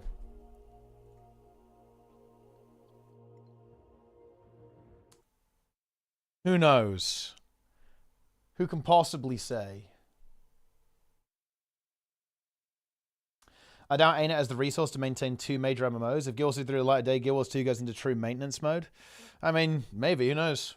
It depends, like, how many resources they need to kind of maintain Guild Wars 2 in this state. Oh no. ArcDPS reinstalled, but it doesn't work. How did balance get to this state? Oh. I have to get rid of Arc. It's actually over.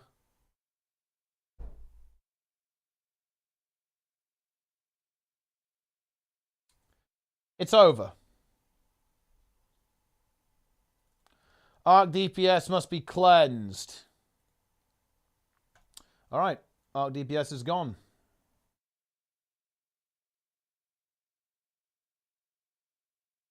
F. So it's just stat checks is what you're saying? Yes. That's kind of how PvP is. PvP is a bit of a stat check situation.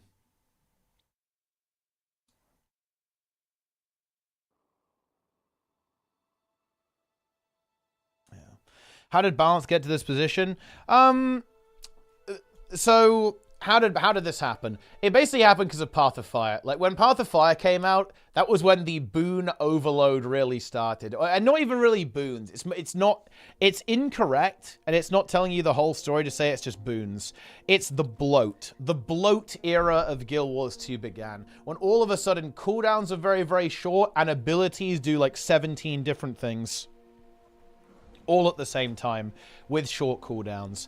That was how this happened. And EOD definitely didn't help. I mean, EOD brought even more to the table because basically, like, what happened is that they tried to break the the hold that certain specs had over the meta, right? In PvE, they basically wanted to fix PvE and add quickness and might and protection and all this stuff to loads of classes in just a few of them. Now, they did that, and the problem was that that worked out pretty well in PvE, more or less, anyway.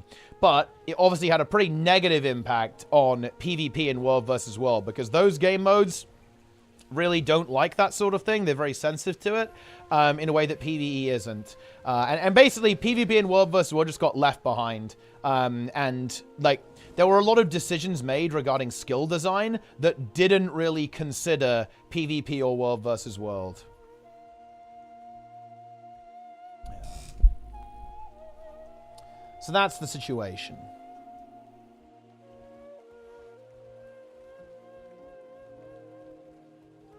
But yeah.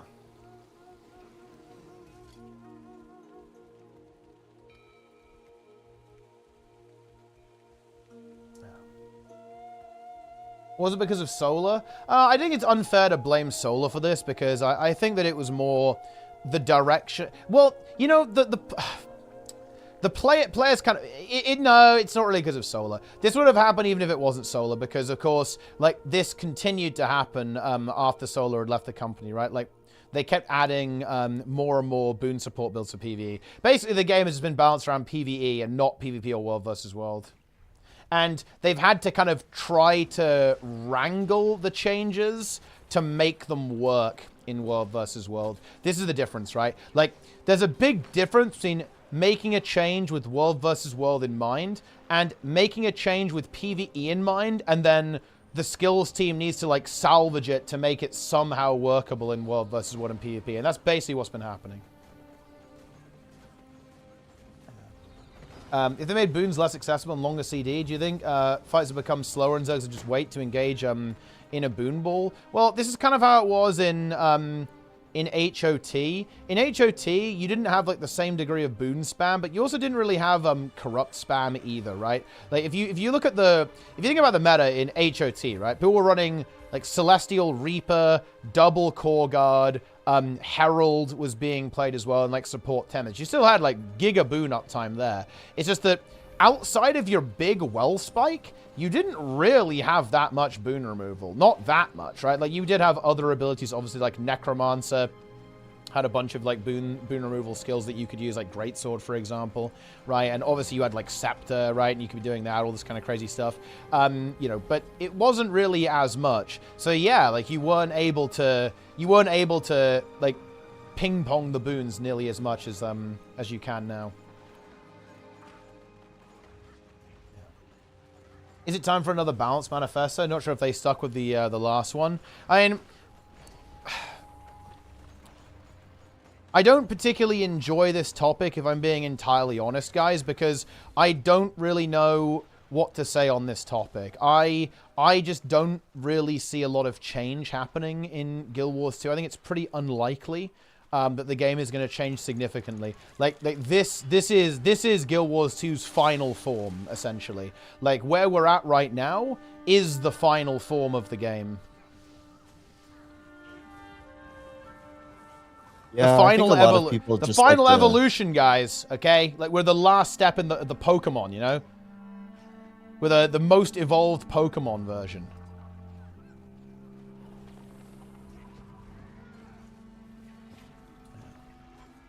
A lot of people just like to think about it, I guess. What if they did change something? Yeah, I think though that that is not, it's not very productive. I think it makes you miserable. I can see that. So I don't really like doing, well, maybe I'm projecting that. It makes me miserable. I really don't like thinking about it. Because for what it's worth, I really do like this game quite a lot, and I really wish that it wasn't like this. You know, I wish that Guild Wars 2 was still in a position where it could evolve and change and like drastically modify itself, but I don't really see that being the case.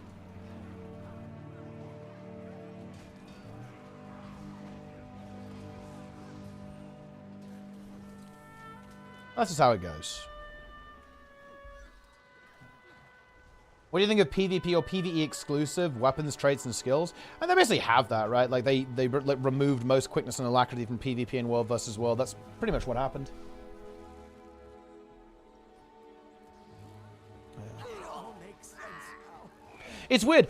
You know, it's funny actually. Like there's one interesting conversation. Like when did this happen? Like the big question to me is like when did we reach the final form of Guild Wars 2? Like, what was the moment where this happened?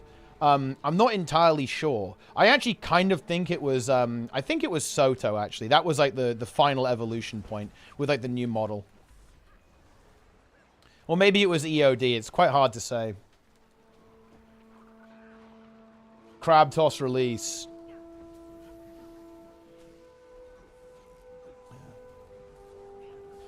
In the push poll, didn't they have a question about more aggressive skill splitting? I mean, I think they should definitely do that. I actually haven't filled out that poll yet. I should fill it out.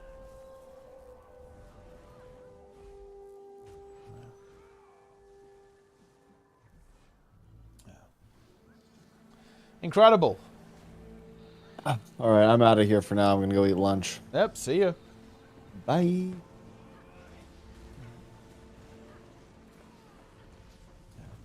Push poll stream cranked. It's just the Fextra Life drama all over again. I mean, pretty much, yeah. It is very interesting though, actually. Like, the Guild Wars 2 community reacted very differently to embeds. Like, embeds in other communities get shut down hard. There have been some pretty big dramas about it in PoE and Final Fantasy, and people get that shit out of there, because ultimately it's not, in my opinion, it's, well, they don't think it's very good for the scene. I don't either. I don't think it's healthy for the content creation scene for this stuff. It gets nuked. Like, it got fucking absolutely obliterated. Like, you don't really get away with it. People just didn't really care about it that much here, but I guess it is what it is. I think it's because the scene is just like a lot less vibrant, really, than these other games. Like, you know, the Guild Wars 2 content creation scene is like really, it's really imploded. I don't really want to talk about this. Let's talk about something else. Makes me sad, guys. Let's talk about something else. Let's talk about the Cabal. Because that, at least, is entertaining to me. Yeah. The Cabal. Yeah. XDD tree, indeed. Yeah. Yeah. Let's talk about Star Citizen. I mean... You know, honestly, guys, I thought that the Guild Wars 2 community had, like, the biggest copium reserves in all of online gaming. And that was until I saw the Star Citizen community. And now I realize that, actually, we know nothing of copium. We are clueless about copium. We are pathetic, okay, in the grand scheme of things. Because if you want to see the largest ever reserve of cope, it is absolutely the Star Citizen community, the gods of the copium industries. Yeah, they were born in the cope. They were coping from day one. Okay, they've always been eternally coping.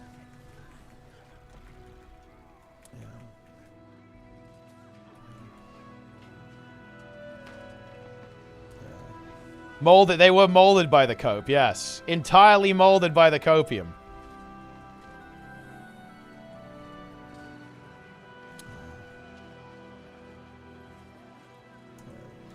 So in its lava stage, and I do get it, right? I think that, you know, I need to do some research on this. I really need to do some research because I think that there is a lot of frustration in the gaming industry right now that people feel like things have kind of stagnated. And that's probably because of, like, the games industry becoming incredibly corporate. But I actually think, okay, I can't believe I'm saying this, guys, but let me actually throw the AAA multi-million studios a bit of a bone here. There is a really big problem in game dev right now. And that problem is that making games is unbelievably expensive. Like, whenever a large studio makes a game, they cannot afford for that game to fail, right? Like, it must succeed. And guess what that does, guys? It means that every major game studio that's got some cash to throw around, they're not going to YOLO on a brand new idea, right? They're just going to churn out something that's mostly the same as what's already successful and appeals to as many people as possible. So, like, the expectations that these studios have on them, like, limit creativity massively. Like, if you want to see innovation, you kind of have to look to indie games, but here's the problem. Like, people are incredibly conditioned to expect the best textures, full voice acting, like, 20-hour games, right? Like, you know, like, again and again and again, right? These massive games, right? And that's just not really realistic for a lot of these smaller studios, and it's not really realistic while also bringing something new to the table if you're a larger studio as well. So, like, game dev is in a really rough spot, I think. It's very difficult for a larger studio to innovate without being incredibly risky and potentially burning millions and millions and millions of dollars. And again, it's like hard for an indie studio or a smaller studio to kind of deliver the expectations that have been set by the industry while also, you know, kind of doing their own thing at a smaller scale as well. It's very difficult, I think. Very, very difficult to do.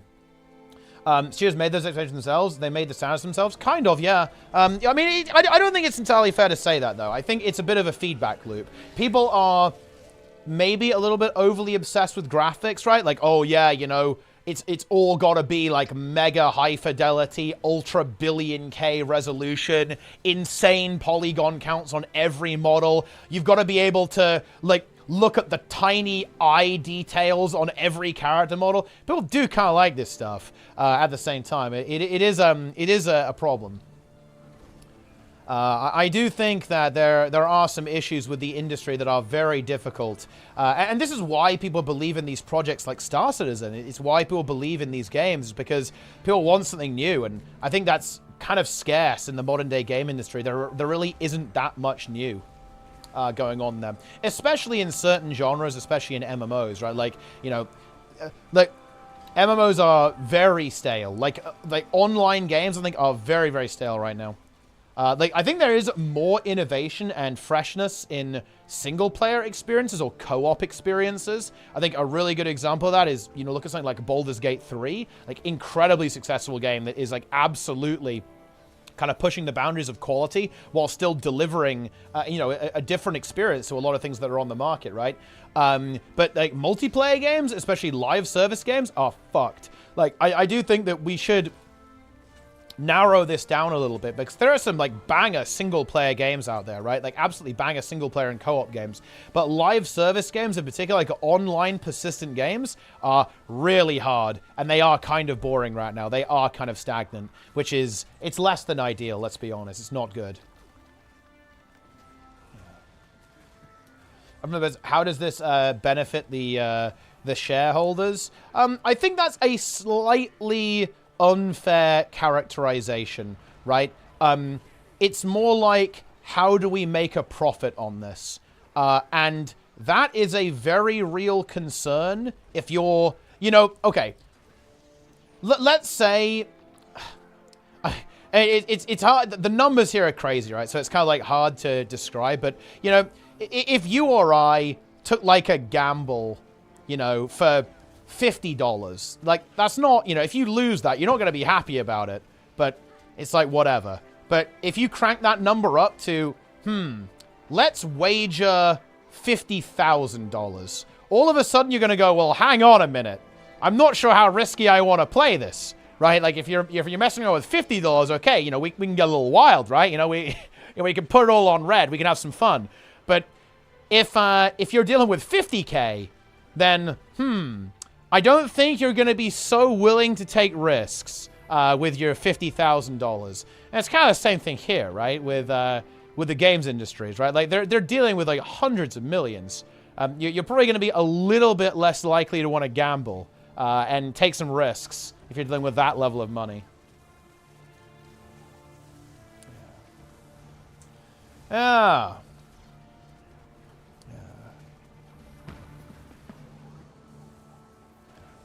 Prototyping more and making more open tests. I mean, that's definitely one way to do it, for sure. I think that's a little bit of a double-edged sword, though. Like, if you show too much in an early state, I think you can actually kind of get some bad reputation, for sure. Like, you can generate some negative press for your game. If like you do this like really early version and it sucks, then that can be a little bit rough. But you know, it's definitely not a bad idea. But yeah, no, the market is also very, very saturated too.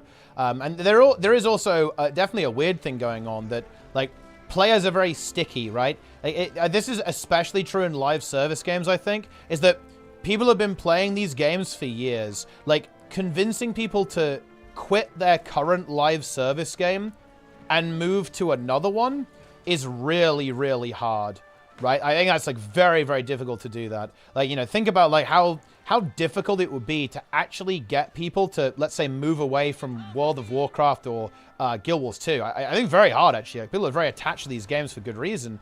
Like, you know, like, they've had, like, years and years of memories here. And the same is true of stuff like League of Legends and Dota, or things like PoE, right? Like, people have been playing these games for years. So it's very difficult to actually compete in that market, because players are very sticky. It's, like, very, very hard to get people to try new things. Because, like, your game has to be insanely good. Like, if you want to convince someone to stop playing a game that they've played for years, they're familiar with, they've got friends there, right? Like, they like it, they like the way it is, like the specific different things that game does. So very, very difficult to actually create a product that's going to be interesting enough for them to put down their current game and then try a new game.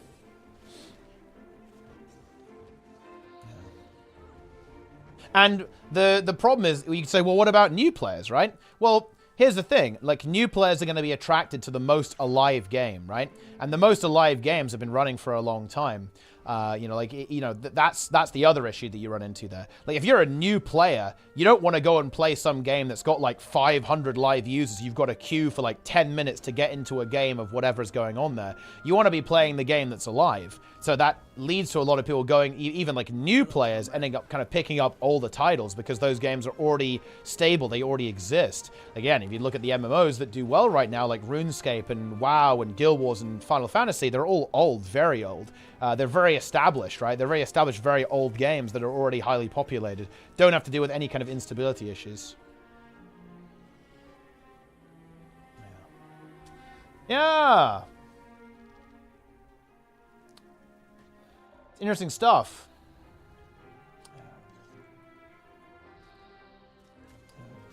Never gone to Diablo PoE. What didn't you enjoy? I'm not really...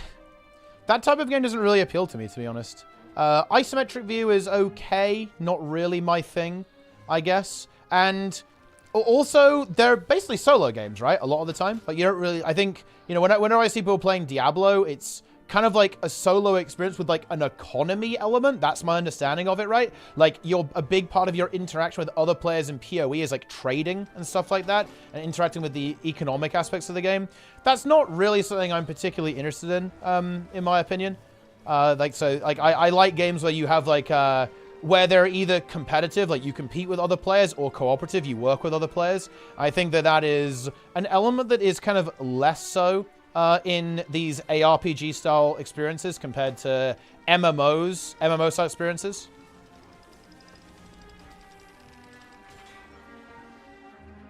Yeah.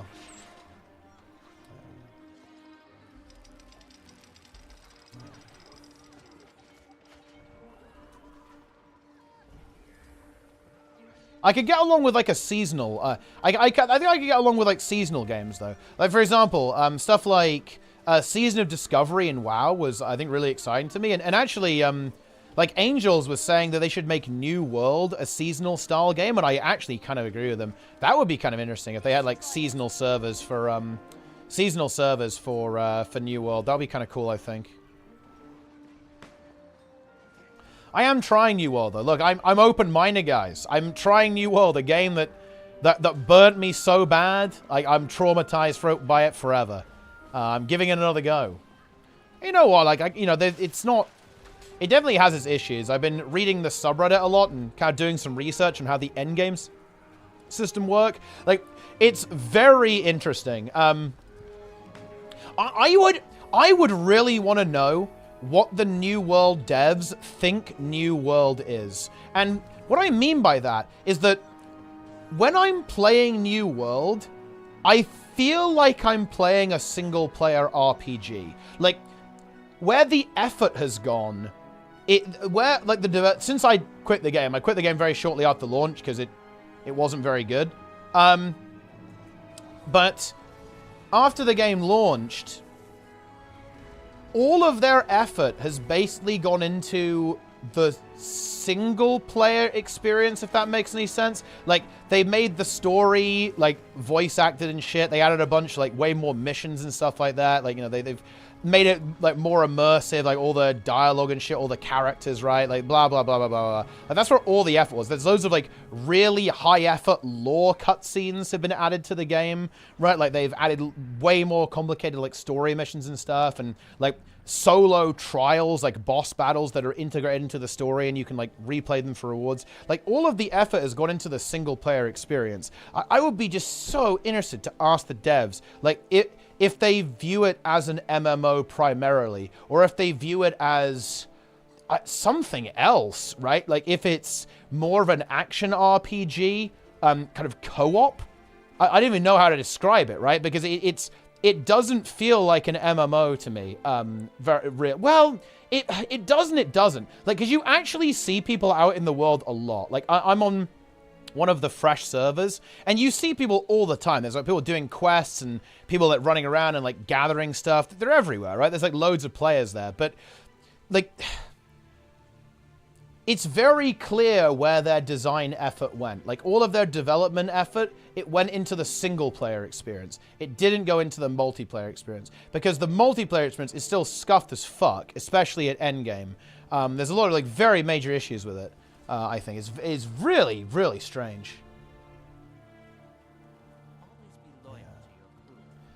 But yeah. I didn't end the Patreon. I have been really slacking on YouTube. I honestly might post a bit of an update video on why that is privately, because honestly I don't really want to get into it publicly, but there is a reason for that. But no, I actually really want to do some YouTube content. I have a couple of ideas that I really want to talk about. I just haven't really been able to sit down and do it. But yeah, I am going to be, I hope to do some New World stuff, like talking about New World, yeah, for sure, yeah. Mystical Beast torch has been solved for 1. God, what happened? I believe there's some kind of bug that was going wrong. I believe it's been fixed now. What is my team's actual name? If you watch the stream long enough, you'll find out. Boom, there you go. Like you're being baited in. You're being coerced into watching the stream. Enjoy it. Is it Mike? It's not Mike.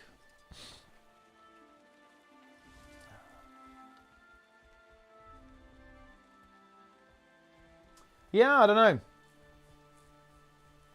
12k torches. Well, look, you know, sometimes you just have some torches. There's like a bunch of torches show up. That's how it goes.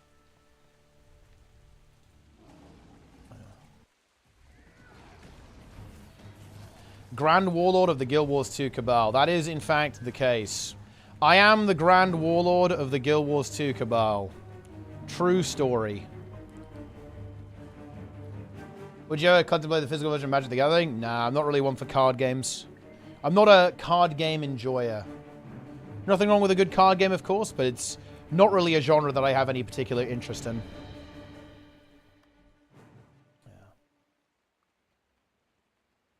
Wait, it's 4 silver now? Wait, what? Mystical Beast torch. 1 silver. It's fucking worthless. Unfortunate. Yeah, I believe there's a slight issue with this. 500 ordered for 25 silver. Let me put it like this, guys. I would actually highly recommend not buying these.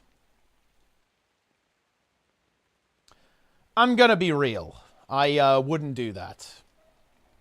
Yeah. Love from Italy. Big.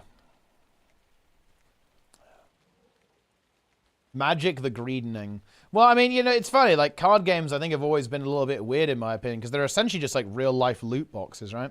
They're quite an expensive hobby to maintain. Yeah.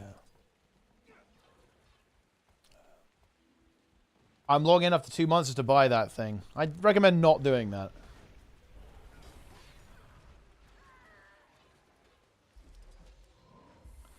You can trade for them. It doesn't mean they're not loot boxes. Like, you know, it's still a loot box. A loot box is a loot box, guys. It's just the way it is. Yeah. Why wouldn't you buy it? Risk of abuse? Okay, because it's very fucking clearly something has gone wrong here. Like, either someone has duped or there's some kind of very serious bug that's going on with that particular item. Like, if you buy this, you are essentially engaging in what amounts to probably some kind of exploit or bug abuse that's been going on. I would recommend not doing that. Like, it's so funny, guys, okay? Listen, let me call out the entire gaming community, okay? If you look at this, okay, and go, oh, there's nothing wrong here. An item that should be around 50 to 80 gold is selling for 2 silver. Oh, there's nothing that could possibly be going wrong here. Like, I'm sorry, guys, you're fucking kidding yourselves. Like, people all of a sudden just forget obvious exploits when it might benefit them. Like, guys, don't fuck around with this shit, right? Yeah. I don't know what to tell you. Yeah. Half of all new sets will be integrated outside IP like Spider-Man. Wait, what even is that? Wait, that's like a... Wait, what? In Magic? That sounds insane to me. Yeah. Yeah, I mean, that just doesn't sound very good. What the fuck is that?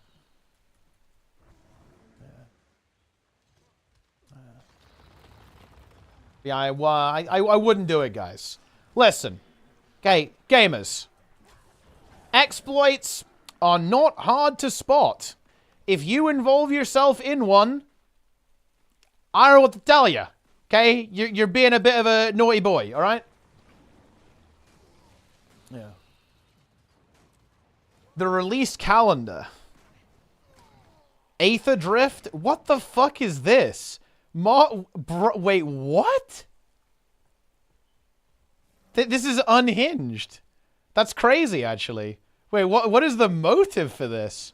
That just does not sound good at all. Like, that isn't that just, like, obliterating, like, the RP of all the cards and stuff?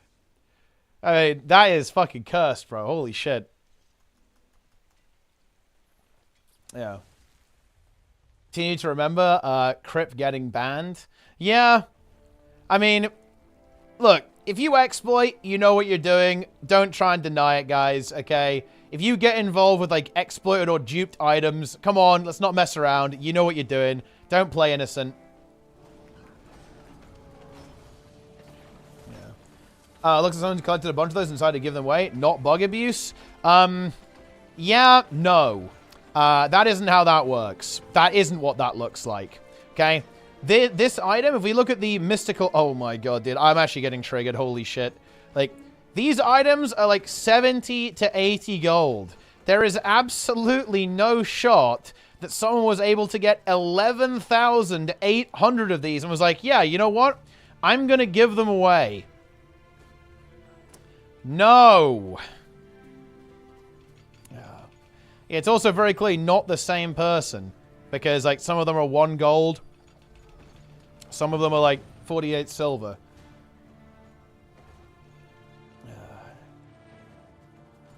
Yes, guys. If you get involved here, you know what you're doing.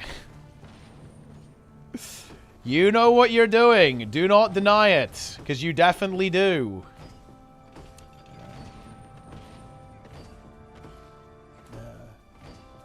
They dropped to 50 silver. Well, it was 1 silver before, but people have bought them now.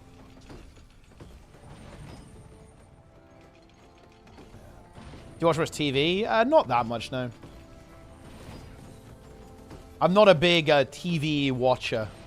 Or movie watcher, really. I don't really watch that much media. I mostly just play video games. I'm a gamer. What was the item? The Mystical Beast Torch Skin. That's what it is. Yeah, it walked into my inventory, bro.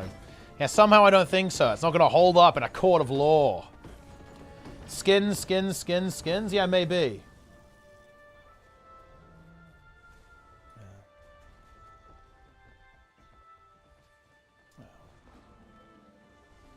It's out on a free check. Ain't it all ban bill for buying on a trading post? Well, I mean, probably not, to be honest, but it's more a case of, you know, you've got to be a moral gamer. If you're a well-behaved, good gamer.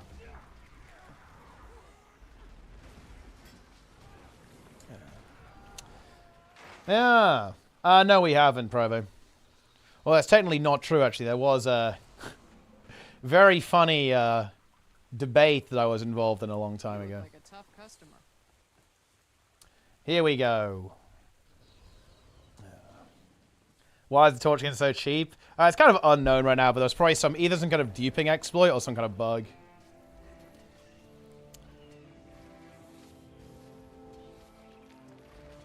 Yeah. But yeah, it looks like they fixed it now. There was a patch to the game, so it looks like there was some kind of issue that they were able to resolve relatively quickly. Complete the Busy Bee and a Season for Work achievements. What even is that? Busy Bee. Spend 5 continuous minutes decorating your homestead in fly mode. Your homestead will have everyone abuzz with excitement. Interesting. A dupe exploit on? Yeah, I mean, it might have just been a bug. I don't know exactly what it was. What was wrong with it? Who knows? Bug. Wait, don't we actually have bug enabled here? Oh, we actually don't. Bug.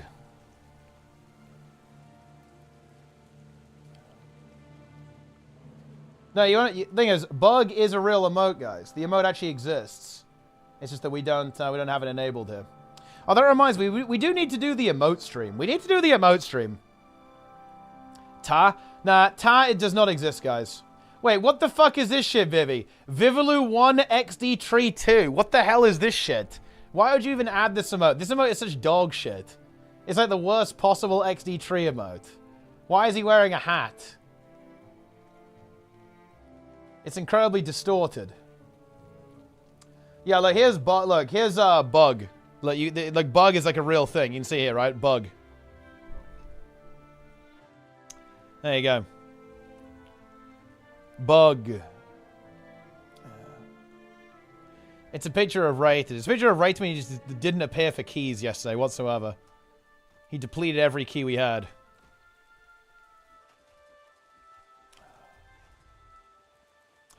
All right. How come the music doesn't change in the areas you go in between? It can't, the music is weird in World vs. World. You know, like, World vs. World is just... World vs. World is just, it's very chill. You know, it's very relaxing music. You know, like there's the battles going on, but the game likes to keep it nice and mellow. Especially on EB, actually. Like, especially on EB, on Eternal Battlegrounds, there's not a lot going on. Yeah. Oh, yeah, you can key right now? I mean, what keys do we even have? Bro, we depleted everything, man. Like, we literally just chain depleted yesterday. It was absolutely brutal, man. It was fucked up. Yeah, it's very soothing, very relaxing, you know? It's kind of what's going on here. Yeah. Do you really? Yeah, we absolutely, like, Omega depleted yesterday, dude. It was, like, Giga deplete. Yeah, we have no keys. We actually don't have any keys. Top video game soundtracks, video games in general? It's a good question. I would say top video games. I'll do it in no particular order. We'll kind of start with the soundtrack ones. I think the Command & Conquer. The Command & Conquer series is exceptionally good. Like Red Alert 2, Command & Conquer 3, Command & Conquer Generals is very good. In terms of MMOs, Guild Wars 1, Guild Wars 2, World of Warcraft Classic, World of Warcraft Retail, I think is really good as well. Let's see other games. I really like Pharaoh, actually, a completely different genre, like a city builder. That game is really good as well. I think Roblox is really good. I have a lot of good memories from playing that game with my brother, actually. Let's see, what else have we got? Oh, yeah, Starcraft 2. Starcraft 2 is probably one of the best games ever made, alongside Warcraft 3. Also one of the best games ever made, just in general, real-time strategy game. Really, really good. Game overall. Fury is really good. Would I say it's one of my favorite games ever made, though? That's a good question. It is excellent. That game, I'd have to think about it. Thing is, I've only really done like a full playthrough. Right? I did a full playthrough on Furia, but I haven't really replayed it that much afterwards. So can I really say that it gets to be in that category? That's a good question, to be honest. What's your favorite game of all time? I think the answer to that has to be... the answer to that has to be StarCraft 2. Because if I could pick... If I was in a situation where I had to pick one game and I'm only allowed to play that game forever, right? Like, that's it. Like, you have to play this game for all time. Then it would be StarCraft 2. Yeah.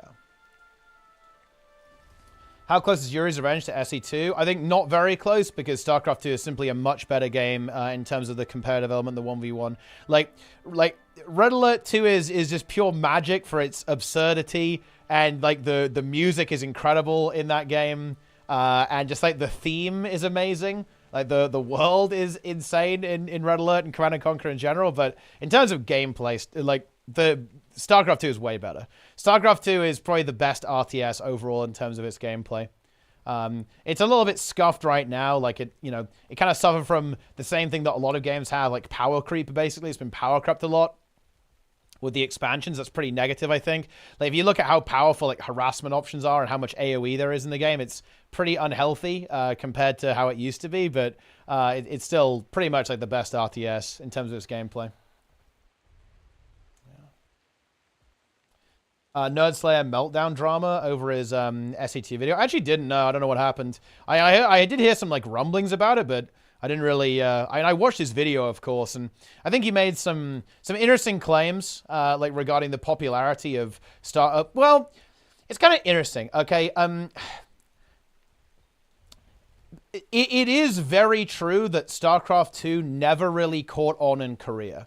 That is true, actually. Like, StarCraft 1 is still very big, especially in Korea. And ultimately, Korea is really important in esports. Like, if your game isn't big in Korea, that's kind of a problem, right? Well, I guess that's not always true, but like League of Legends, right, is like really big in Korea as well, right?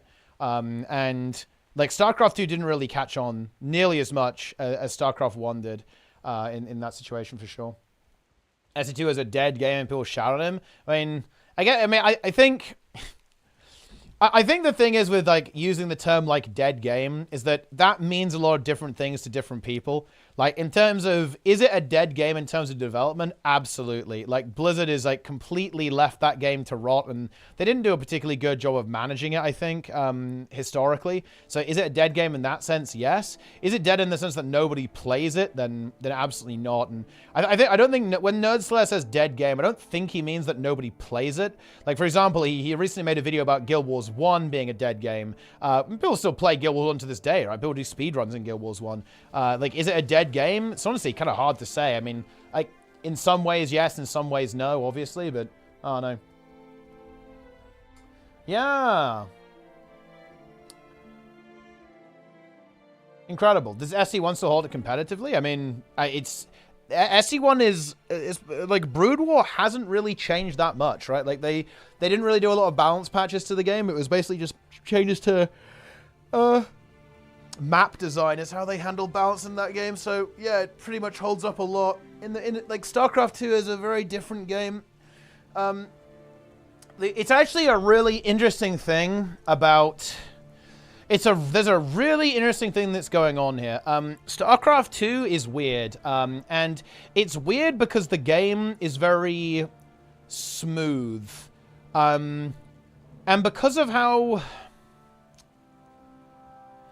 Okay, this is a difficult hair to split. So,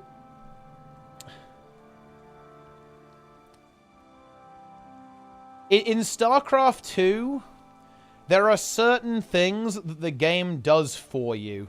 So, it is much easier to manage large armies in StarCraft 2 than it is in StarCraft 1.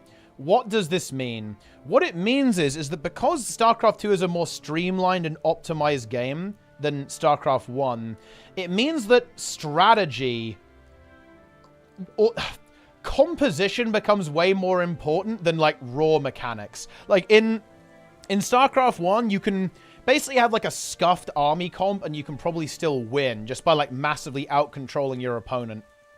It's much harder to do that in StarCraft 2 against an even-skilled opponent because your composition is going to matter a lot more because armies are easier to control, at least in some sense. It's obviously still very difficult to do. Like, you have to be incredibly fast. But, like, StarCraft 2 is much more focused around, like, attacking in, like, 3 locations at the same time, managing multiple armies, and managing, like, 5 different bases and production cycles simultaneously. It's, like, a fundamentally very different game. That's also, I'd say, a key distinction between StarCraft and Warcraft. Like, Warcraft is very focused on controlling individual units, whereas StarCraft 2 is incredibly focused on controlling large groups of units at the same time while managing territory very effectively. The games are just very, very different, and they test different skills.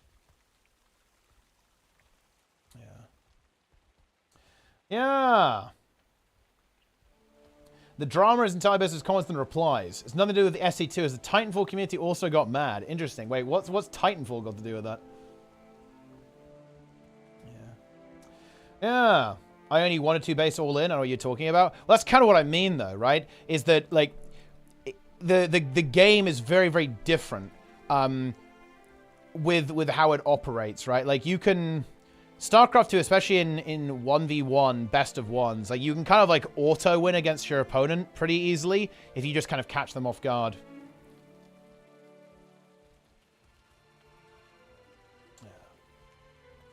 The S2 patch a few weeks ago was pretty interesting, so it's not totally abandoned. It's pretty fucking abandoned, realistically, because that patch is basically made by, like, the fucking Cabal, right? Like, the Zerg Cabal and the Terran Conglomerate. Although, to be fair, they have gone back on a couple of things to help out Protoss as well, which is kind of nice, actually. This is a summary of what happened.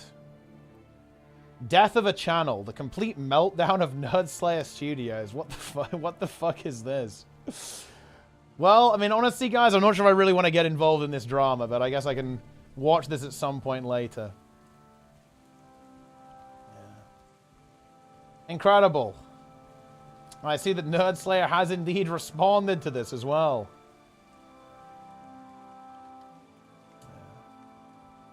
Incredible.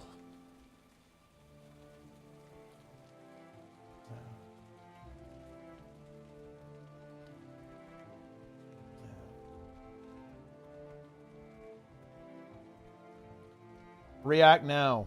Not really drives low stakes. Watch the first 30 seconds. Okay, I'll watch the first... Okay, I'm watching the first 30 seconds. Like, what is this? Okay, here we go. I watched this channel a lot a while back. Thought it might be interesting to hear about Starcraft 2. Okay. Coming into the comments and seeing Nerdslayer berating anybody that tries to post a different thought was a real surprise. Okay, where are we going with it? Like, doing alright, man? I've always considered myself a pretty big fan of yours and never would have seen this behavior coming. This is the weirdest Stormgate ad I ever seen. X dude, you just accused me of fraud, and you are banned for being a complete integrity-less Wait, idiot. what the fuck You're a happened? disingenuous piece of and you know that. 6 years of watching my content and you still don't know that such a claim is literally illegal. I just demonstrated he didn't even know what the series was about. For me, bro, these what are these licensed comments? on idiots. Like, what- You just accused me what of a crime happened? for lol. Go pound sad, pathetic Starcraft 2 loser. Learn how to make arguments if you want to post on my content. It's part of the rules. I can't believe he didn't follow the rules. That's insane. Wait, okay, wait, what did I'm gonna have to watch this later. Like, what the fuck happened? Holy shit. Got a little bit crazy. A little goofy, I guess, over there. Yeah. Incredible. Is Cabal a new guild? Love the new name. It's not a new guild, no. But we are in the Cabal. Yeah. Interesting. And look, we're not doing React content, guys. Because, wait, I mean, this video is like a React video, I assume. Or, well, I guess it's not a React video. It's more like a response video, I suppose, is the situation. Yeah. Insane. Honestly, YouTube comments are based. I like it. You love to see it.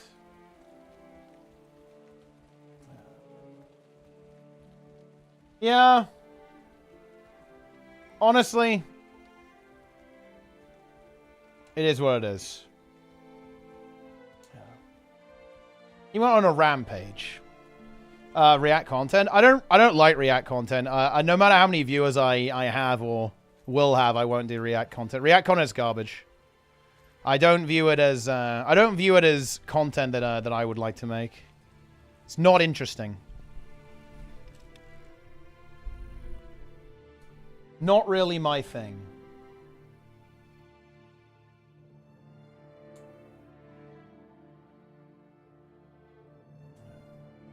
Check the ratio.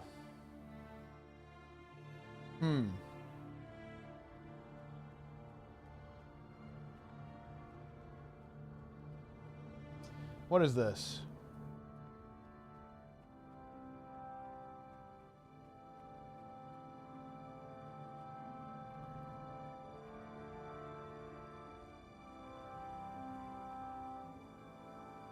Do you type a single key? Yes, by the way, well, not like a fresh key. Wait, do we actually have? Do we have any keys to do? Because honestly, man, I'm not sure I want to log on just to do like some fucking bullshit. I'm not sure I want to log on just to do like 12s, bro. Like I'm not into that.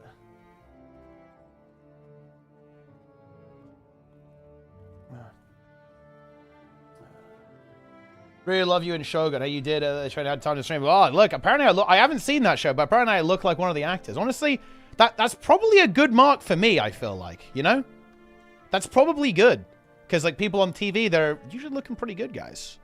So I'm not gonna complain about it. I don't hate it. Yeah. Thanks for the prime though. This guy timed. I mean, he probably did type 19 fucking Stonebolt. Man, I just really want to fucking grind this raid, dude. I want to get to Anstrak, man. Let's go. Which boss should we do, guys? Should we do Umbriel again? I kind of want to do... I'm a bit bored of Umbriel. The last couple of these, I just did pure Umbriel, man. I'm not sure I want to go Umbriel, dude. Nah, what one's good? What do you guys think I should do? Oh, okay, this was the issue? Okay. So it looks like the ticket costs... Yeah, that's where it's come from. Sorrow? Okay, we'll do Sorrow then.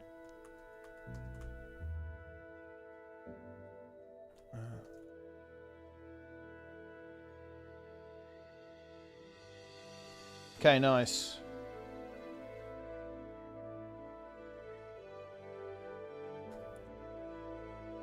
Yeah. Very nice.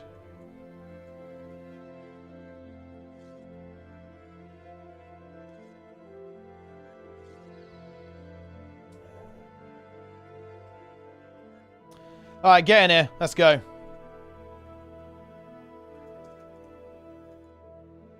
Ah, holy shit. That's fucking big.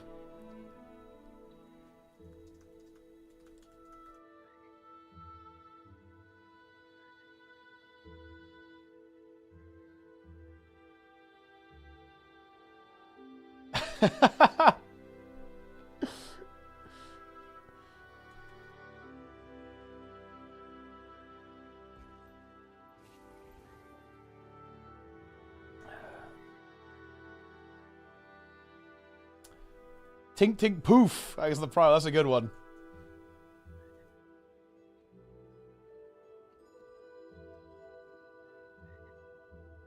Very nice.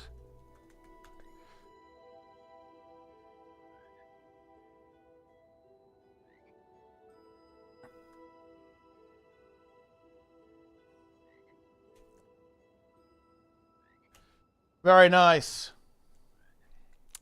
Very, very nice indeed. Why is no one to apply to join the group? That is true. Hey, Chomp 3 Pie did. Honestly, Chomp 3 Party is a good emote. Always has been, always will be.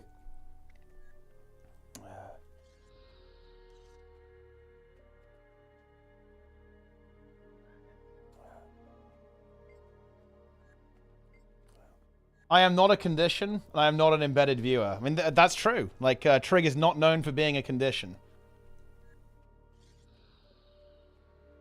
Hardstuck as teapots? I mean, yeah, it's mine.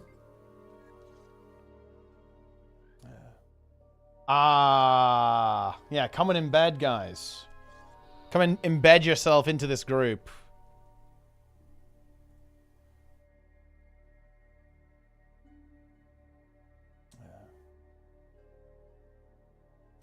Have you tried seeing Vampire Survivors? It's a good side game when waiting. I actually have not, no.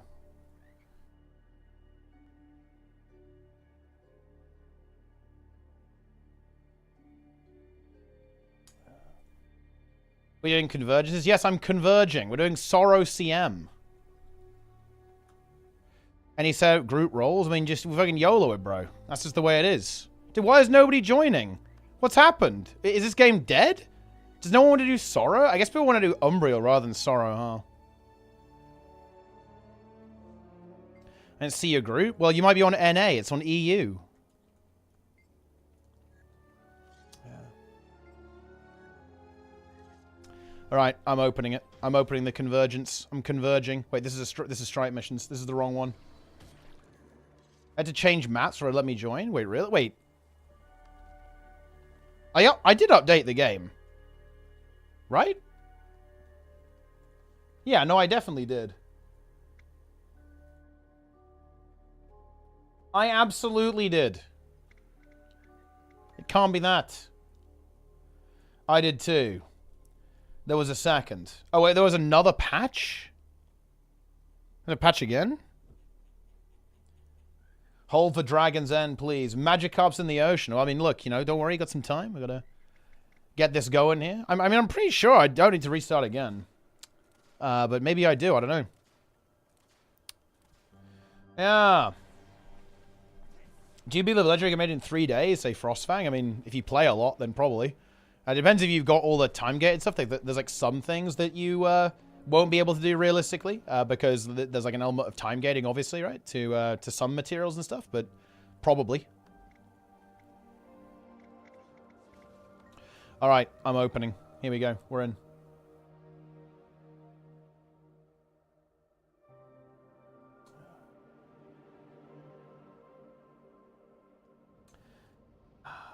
Yes.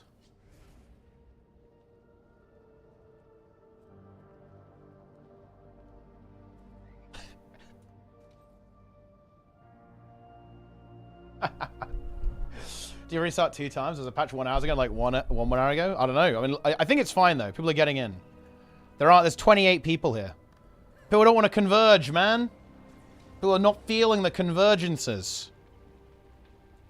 Yo! I will burn. Holy shit. This guy is gaming. What are your thoughts on Ashes of Creation? Interesting game. Might end up being pretty decent. First time doing this ever. Mechs, please. Tie. Nah, you'll be fine. You just don't stand in the bad. Don't stand in the bad. Hit the boss. Win. Easy.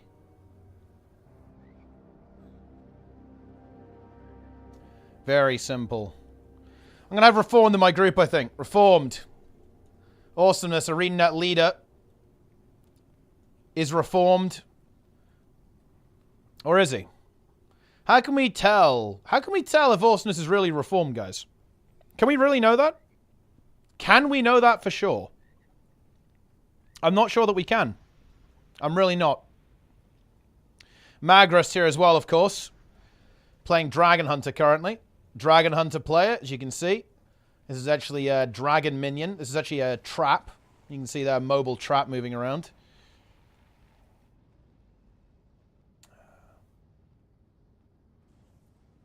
Okay, here we go.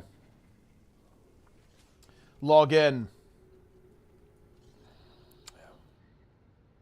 I am Reformed, though I may not stream for 4 years, depending on today. So in other words, he feels like, you know, depending on the results of the election, he might become unreformed. He guys, yeah, you won't do a World or roaming stream. I mean, I feel like surely being a roamer would indicate that you aren't reformed, though. Like, are there many players who are reformed and roam? I don't think so. Yeah. I think that's really a possibility. All right, also log in. Log into this convergence, man.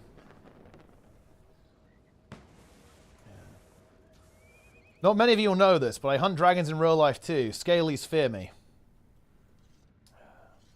Guys, if the entire chat is filled with Magrust, I will remove all emotes except Magrust. Hi. Whatever you want. I mean, look, you can have a variety of things.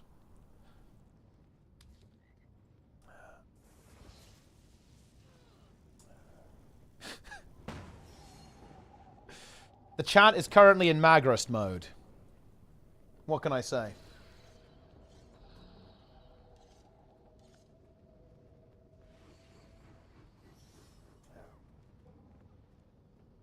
Is ANET leader reformed or is reformed ANET leader? Well, to be clear, this is Awesomeness. Awesomeness is not ANET leader, but it's funny to say that. Dude, nobody wants to do this convergence. What the hell's going on? Wait, is this normal? Why does no one want to play? I think it's because it's not Umbriel, man. People only want Umbriels. No one wants to do Sorrow, bro. But it's too late now. I'm committed. I've said it's Sorrow. I can't change it now. I've got, like, no counterplay to this. This sucks. Log in. Yeah. Log in, guys.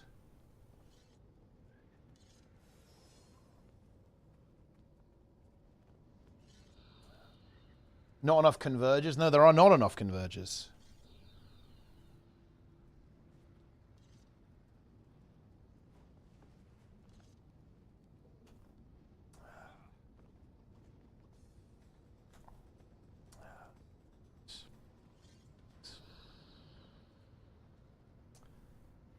Syndicate.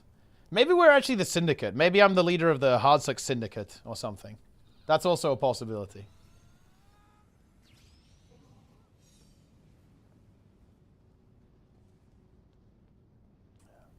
We will converge and we will soar and we'll be happy. I mean, I guess so. I mean, that's the best we can do. I'm going to do the squad message now before I forget. Convergence, and we let the vote decide. I think it's too late, though. That's the problem. It's way too late. I've already advertised that it's sorrow, so we're completely committed to that now. We have to do it. We've got no choice.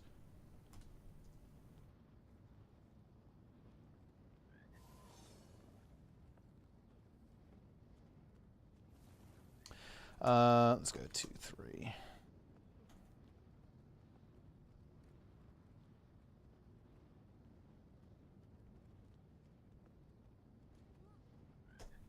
All right.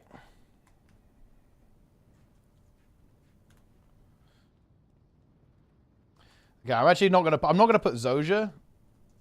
I'm gonna just say mistakes into miracles. There we go. Mistakes into miracles, guys. That's the way this works.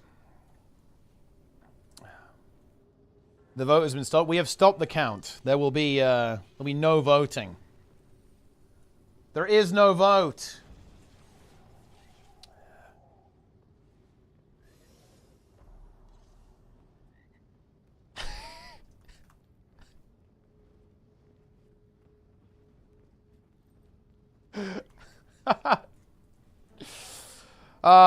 Content, guys.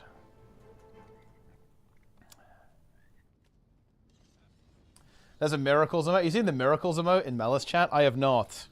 What is the miracles emote? Nitro's here. Nitro's actually one of the biggest fans of Ceres CM legendary mode in the entire game. He's well known for praising the virtuoso rotations of a variety of the Guild Wars 2 player base.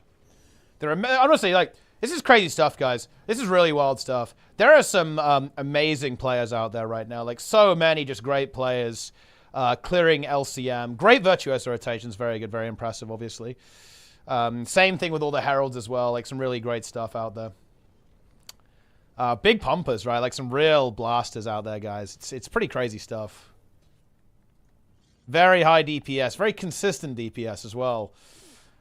Wait, what the fuck is this? Wait, is that Shadow the Hedgehog? What the... Bro, what is... who made this? Yeah.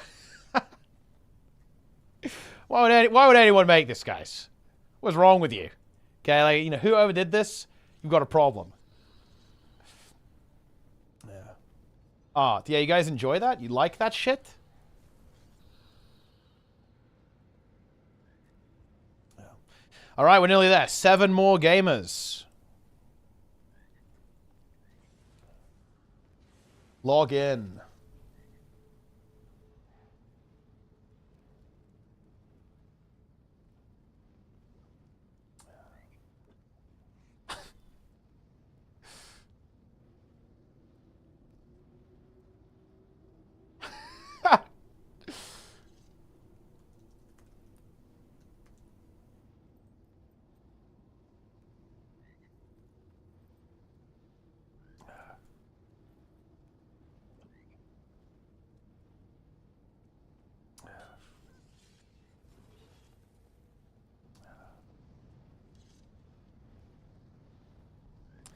Honestly, guys, I've got an extremely funny DM. And I don't know, I can't really talk about it, but it's extremely fucking funny.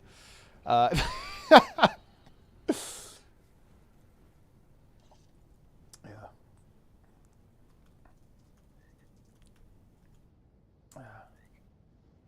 Omega lol. That's all I can say. Sometimes Omega lol wins. This is one of those times. All right, I'm eating the food.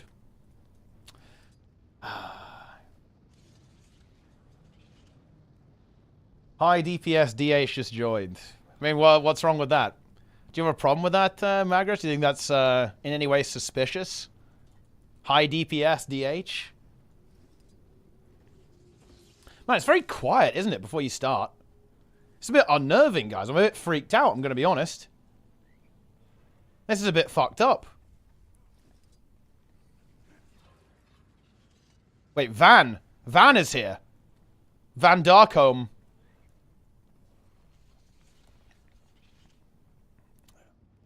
Nice. It is a bit nail-biting. I'm a little bit scared. Alright, log in. We got 50. Nice. Get in here. Get in!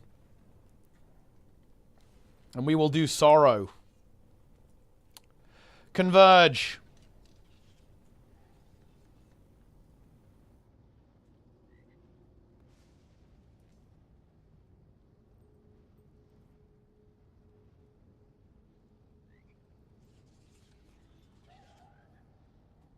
You know, the title of this Nerd Slayer video, so I need to actually watch it, but I actually find this to be a really interesting topic. Because when it comes to the idea of an MMO being soloable, there is something really interesting happening here. So you might think that, oh, if an MMO is soloable, then it doesn't necessarily affect you, right, if you don't want to play solo. But I think that isn't entirely true. Because if a lot of people play the game solo, that changes how people engage with the game, right? And because the game is multiplayer, the way that people engage with the game inherently affects everyone else who is playing that game, right? Because if people want to play solo, that means it becomes more difficult, right? There's a lower probability of encountering people who want to play with other people. Like, okay, so do you know what? You know, like a really good example, guys, outside of Guild Wars 2. So one thing that I find really, really strange, guys, is World of Warcraft. When you do a dungeon in World of Warcraft, it's actually quite uncommon to stay with a group after you complete a dungeon. So what usually happens is you get a group in the LFG, everyone says hello, the usual pleasantries in online gaming, all that kind of stuff. Then you complete the dungeon, and then you go your separate ways, right? Like you leave after the group. It's actually really uncommon to say, hey guys, do you want to do more after that? That's actually quite uncommon to happen in World of Warcraft. I'd say this is true in all modern MMOs as well. Like, and this is because the game is designed to be very soloable, right? Like, the game has made it very easy to get into groups, right? You can just go and join another one immediately afterwards, right? You can do the dungeon that you want to do. Like everyone that you encounter is replaceable, right? Like every single player you run into is trivial to replace. And this actually does change the dynamic for people who want to play with other people, right? Like MMOs becoming soloable has changed how everyone plays them. It's not just that the games have become more solo friendly. There is a level where it's not exactly a zero-sum game. That would be an inappropriate descriptor, but it has become the experience for everyone is more solo oriented, right? Like everyone ends up playing more solo because of the way the game is designed and the way the vast majority of people play the game, right? And this is something that I think you can legitimately complain about. Because I think one thing that people often say is that, oh, if a game is becoming more solo-friendly, that doesn't affect you. It absolutely does. Like, games becoming more solo-friendly 100% doesn't just affect solo players, it affects multiplayer players as well. It is wrong to suggest otherwise. I do find modern MMOs to be lonely. I do. I really do, guys. You have to really go out of your way to have a social experience in modern MMOs, and I don't particularly like that. It is why Classic WoW was a big breath of fresh air for me, because it was an inherently more social experience compared to modern MMOs. Like there, it's much more common to actually encounter random people out in the world and kind of like interact with them in a meaningful way. It's much more common to do multiple runs of a dungeon with the same group in vanilla WoW, right? And finally, you know what's actually really funny about that is that even that got optimized away, right? Like this is, and this is why it's actually not just game design that's caused this. It's not even player behavior. It's more like the tools that the players have access to, which of course influences player behavior, but like the player behavior is the symptom, not the cause. Like what has happened is that players, like individual players in MMOs are incredibly replaceable. You don't really need other people in other MMOs because you might go, oh, what about classic MMOs, right? Like classic WoW. Well, in classic WoW, like it's so easy to find groups now, even in games like that, and you can so quickly get into groups that as the community evolved over the duration of classic WoW, the community invented systems like GDKP, which is basically, too long didn't read, it's a hyper-efficient way of forming groups for clearing content that actually completely removes any need for guilds, really, or social interaction. Like, you don't really need to be part of a community, not really, to get involved in these types of runs. They do typically form in communities off-platform and Discord and so on, but it kind of cuts out the middleman of the game in exchange for additional efficiency. Like, and this has happened in basically every area of modern online gaming, is that games have become very solo friendly, but kind of at the expense of social gameplay, because social gameplay is inefficient to an extent, right? Like, it's inefficient to do this. It will slow you down in a way, and communities have optimized that out of the game, which is pretty interesting. And I could throw that power back in their face. Collect enough, and I might even be able Kind of interesting, I think. Be careful though. Demonic essence will drain your life force. Plus, there is Don't understand that MMOs are complex, integrated social systems. Indeed, yeah. And I think it's very hard to bring this back. Like, you know, I almost think that it's one of the reasons why, like, mythic raiding in WoW is supposed to be a social activity, and Blizzard has been extremely reluctant to change that. Like, systems like the Mythic Lockout basically force you to do this content in a guild. There's basically no other way you can do it or engage with this content. You must join a guild and do it. And I almost think that this is kind of intentional for this reason. Like, even though I think the Mythic Lockout kind of sucks because you do lose efficiency, like you lose a lot of efficiency because of this system. It basically means that you can only do Mythic raiding with like one group of people a week, right? You're locked into it, right? You can't really get around that. But it does mean if you want to raid Mythic, you need to join a group, right? You're going to have to join a guild. You must socialize. Otherwise, this content is not possible, which is kind of an interesting exception to the vast majority of MMO systems that are not designed in mind with that and don't really force you to do this. Which is interesting, I think. And, you know, like in the Guild Wars 2 front, Guild Wars 2 is in a really interesting spot with this because the Guild Wars 2 has always been pretty solo-oriented. Funnily enough, I think that, I guess, almost like some of the downfall of like a lot of systems in the game, like namely raids in Guild Wars 2, they weren't very soloable whatsoever. Like you know, because the raids didn't have difficulty options that you could just like join an LFG for and then boom, away you go. You can like one-shot it. That never existed. That kind of screwed the game over.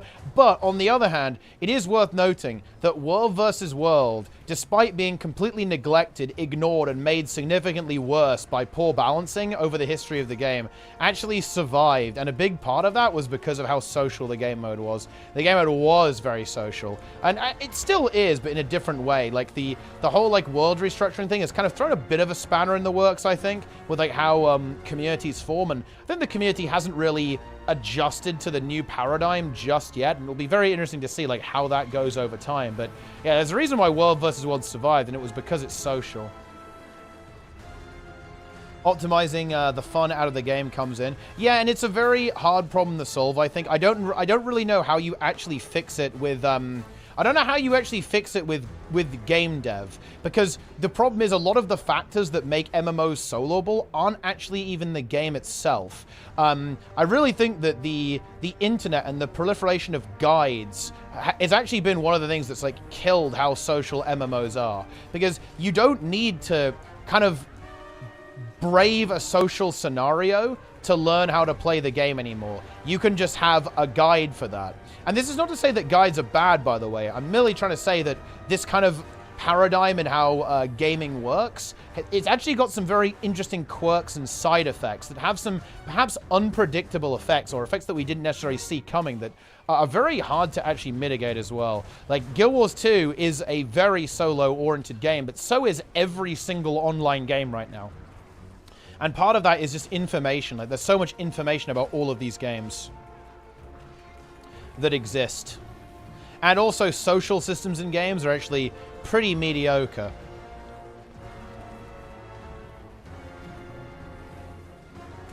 Yeah. There is this one topic that it really fascinates me, because I'm not really sure how you could even begin to solve this. But one thing that I find very interesting is that I think it's actually very hard for casual players to play casually in group content, because all of like the social rules in group content in literally every MMO are set by hardcore players, despite them being an extreme minority. And I don't actually know how you fix this. It's very interesting. Like, for example, how could you find a group in Guild Wars 2 for fractals that isn't essentially doing a farm run? Like, how many groups run daily in Guild Wars 2 fractals and actually, like, enjoy the lore? And go through the dungeon and, like, explore and, like, read all the little notes and stuff. How many groups do that? None. And no, I think it's not actually just, it's not just about difficulty, by the way, because this happens in very easy content as well. Like, I mean, fractals are not particularly difficult, but even if you look at other games, like, let's say that you look in World of Warcraft, right?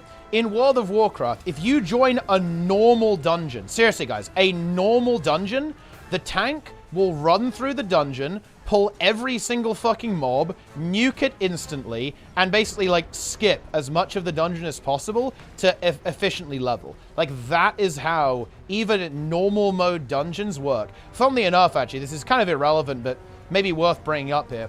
I have seen, by far, the most toxicity in World of Warcraft in either LFR, the easiest difficulty mode, and normal and heroic dungeons. I'm not joking, by the way. I have seen far more toxicity in, like, very easy trivial content in that game than in much harder content in Mythic Plus. It's not even close, by the way.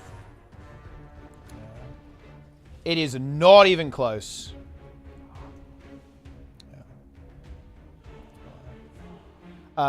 With Guild Wars 1 Zeichendaels, you can pretty much play any build. Well, I mean, you can do that in Guild Wars 2 as well. Like, let's be honest here, right? Like, you know, the meta is not exactly strict in Guild Wars 2 PvE, right? And yeah, like, sure, it's not super strict in Guild Wars 1 PvE either, right? Like, you know, ultimately, Guild Wars 1 is... Guild Wars 1, you know... Oh, man. You know, this is a weird thing. I actually really like how... I almost like difficulty in older MMOs quite a lot. Like, older games, they're typically difficult in the sense that you need to understand the content. Like, that's where a lot of the difficulty comes from. Like, in the underworld in Guild Wars 1 is not hard.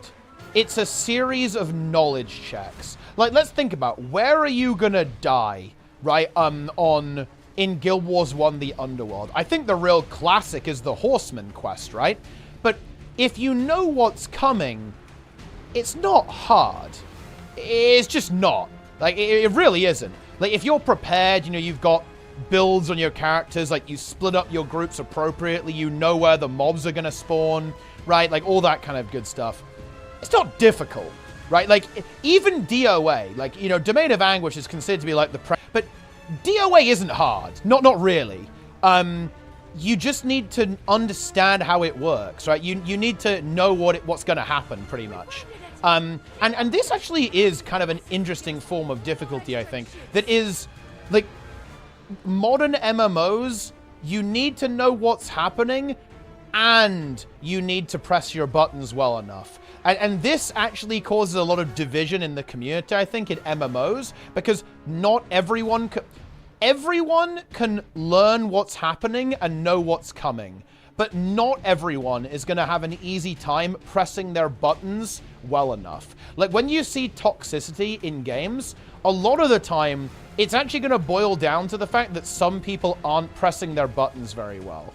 That is obviously still a thing in older MMOs as well. I've seen some truly not good players in games like Vanilla WoW, where your rotation is one skill, like, you know, or maybe like 3 skills maximum. That obviously is the case, but it's a lot less common, I think, compared to more modern MMO design. This creates like another big divide in the community. You know, oh man, I think it's so hard to handle this because there's so much going on here. Because here's the thing, right? I'm not sure if it's a mechanical check, is that right? Yeah. And I kind of like the knowledge check thing in a way, right? Like, but the thing is, I also like the mechanical check. Like, the problem is that how do you add mechanical checks to a game without making players feel inferior for being unable to pass them? Like, that's another issue that should be discussed more, I think. Guys, fucking heal Zoja, you fucking trash. Yeah.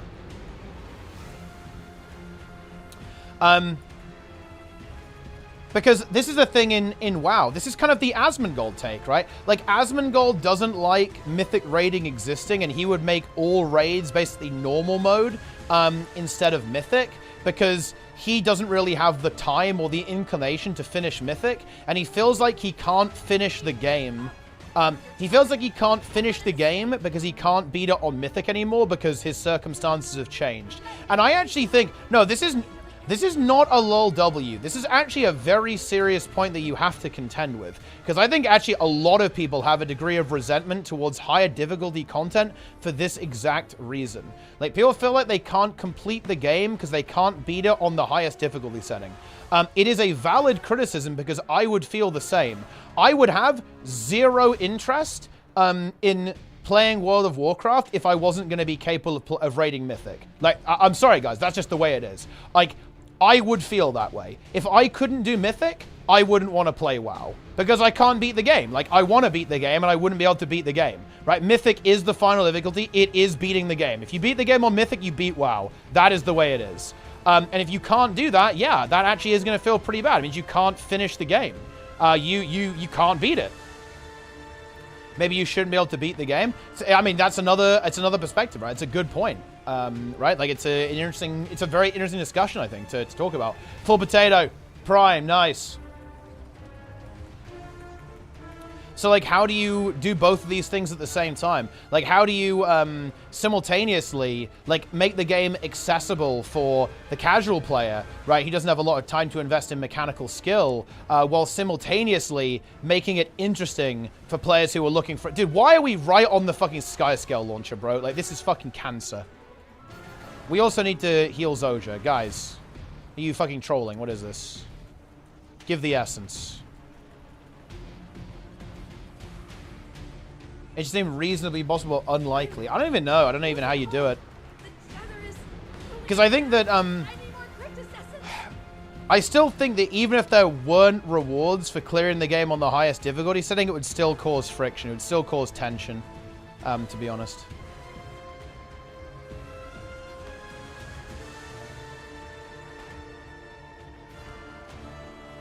But the thing is, having rewards for it now, I think, is incredibly undesirable. Like as of right now, a lot of people do difficult content in WoW purely because they want to get their item level up, not because they actually like the content.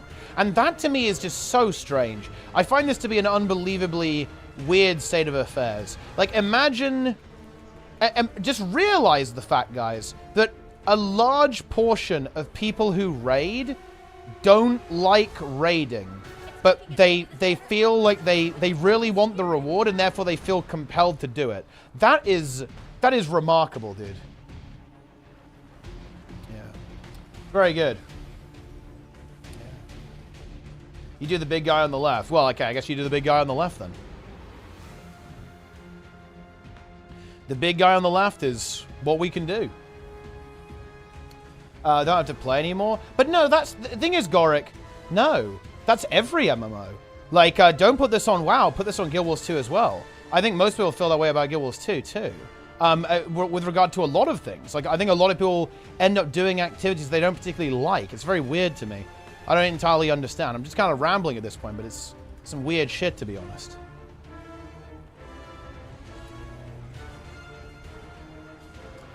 Fucking crazy. I saw a lot of groups skip that big guy, but I guess that's not the way. Yeah, I think fractals are the obvious example there. I think most people don't do fractals because they like them. People do fractals because they're a very good gold farm. Like a good way to get the fat loot. Farm that loot, you know? That's what it's all about.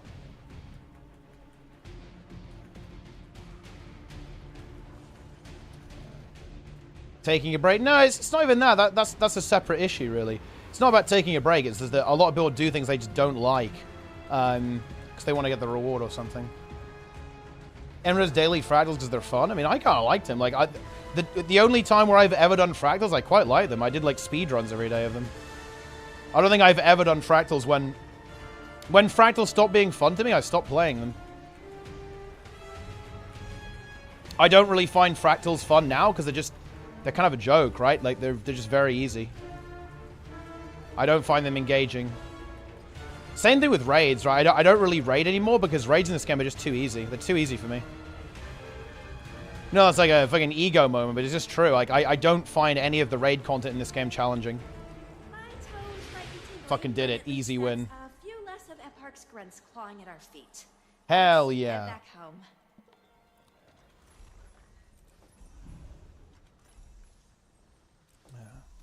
Indeed. I'm not being sarcastic. Yeah, but then you're enjoying it, right?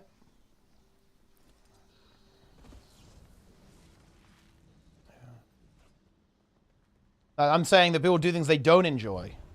Right? Not that they do enjoy these things. Hello, Paranoia. Father off stream felt really cool. Yes! I just materialized. It's some fractal grinding, like farming some loot, you know. That's what it's about.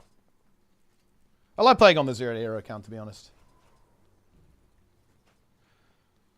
But then I finished Zero to Hero. Fucking tragic, man. I did it. I ended it.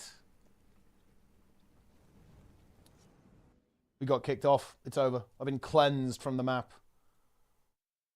Cleansed!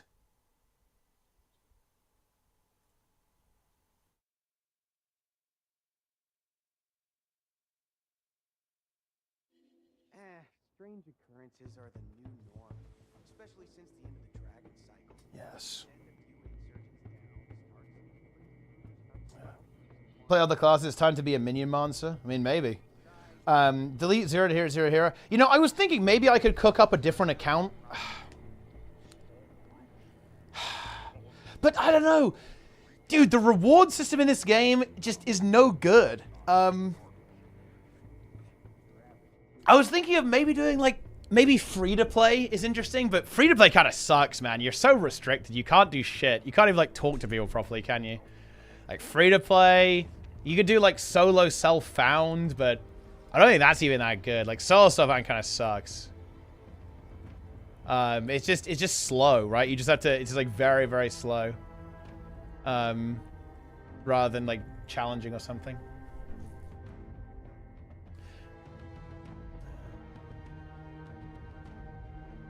They broke.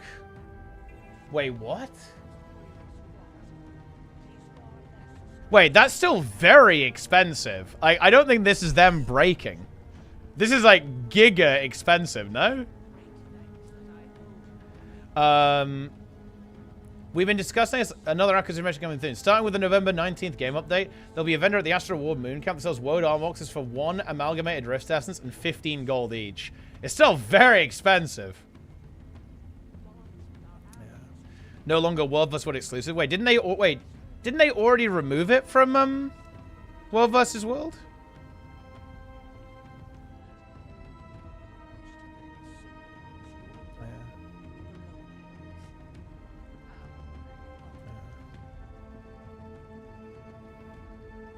I thought I already did that. Yeah. Highly expensive. I mean, yeah, it is highly expensive. I lose nothing. Still playing World vs. World. I mean, yeah, I'm just, you know, I'm playing it as well.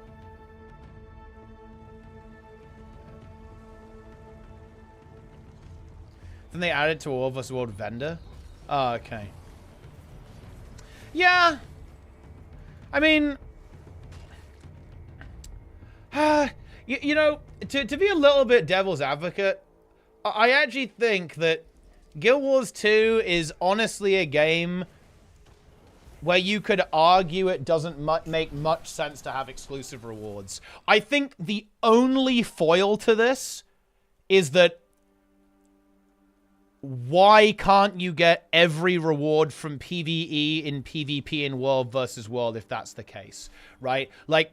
Why do I have to do PvE to get certain rewards if people feel this way, right? Like, it's a very one-way street. Like, exclusivity is removed from World versus World, but it's not removed from PvE, right? Like, that's the, that's kind of the thing that's going on here that, you know, you can kind of wrestle with. You can tangle with it a little bit. I mean, I'm not gonna lie, I don't really care. I think exclusive is fun though. I guess it's a little bit of a shame. I think it would've been cool if you had some exclusivity to World versus World. What do you like the most, WoW or Guild Wars 2? It's a tough question. Like, which one am I enjoying the most right now? World of Warcraft.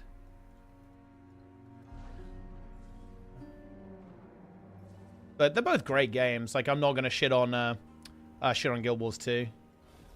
Oh, I need a key. How do I get the keys? Do you have to do hearts to get the keys?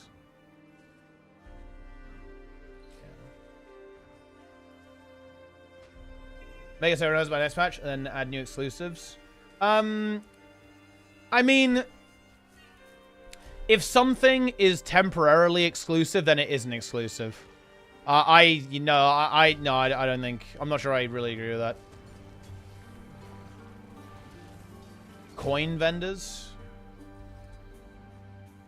Oh, you can buy them on the TP? I'm going to buy them on the TP then. I'm buying some keys.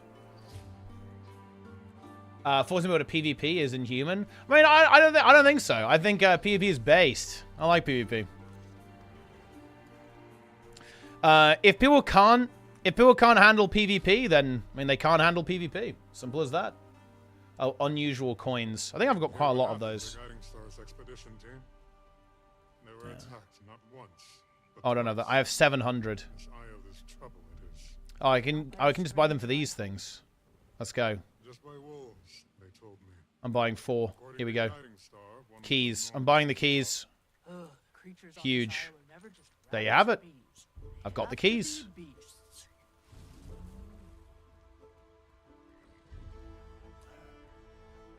Incredible. Yeah, I have keys. Not just a valid option, but gold conversion. Yeah, that seems pretty expensive. I mean, yeah, that seems pretty...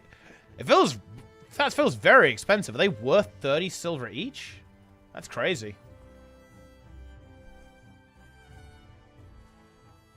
That's big money, guys, with those unusual coins. Man, I don't really like the sniffing. I was like, you know what? I'll go and sniff and get some rune stones, you know?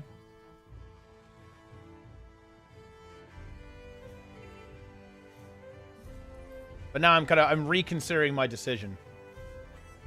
Guild Wars was more PvP. Oh yeah, for sure, yeah. Like originally Guild Wars 2 was supposed to be a more PvP oriented game. That is correct. Didn't really turn out that way, but it was originally going to be a more PvP oriented game.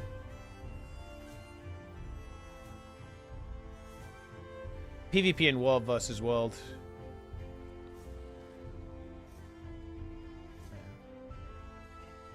Janthe Wilds launching with no repeatable content, killed the hype ad for the next releases.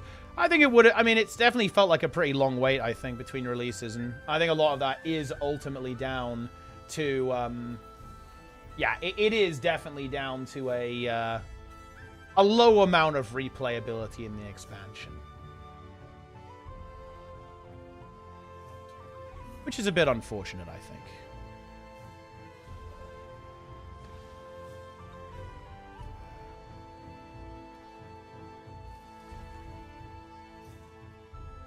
To be honest, what I really want to focus on over the next couple of months is just is streaming other games.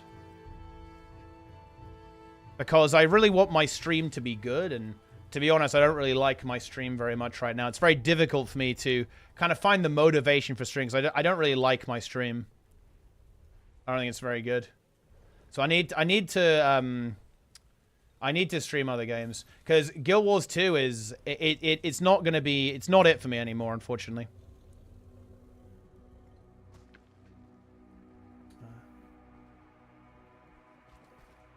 Multiple different games, yeah, or at least WoW. I need to try and make my WoW stream good. My WoW stream must become good. What are your Wing 8 plans? I don't really have any Wing 8 plans.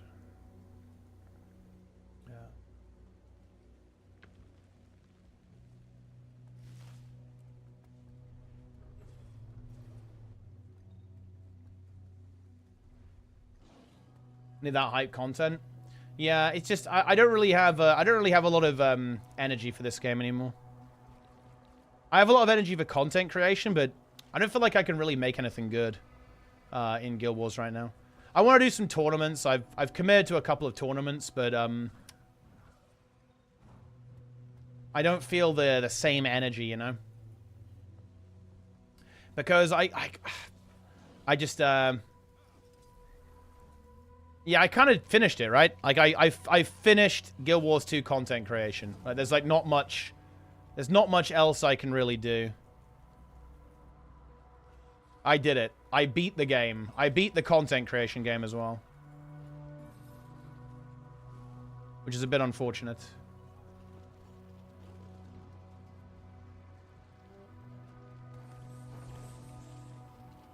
You get the revenue from YouTube videos? Yeah. Hell yeah.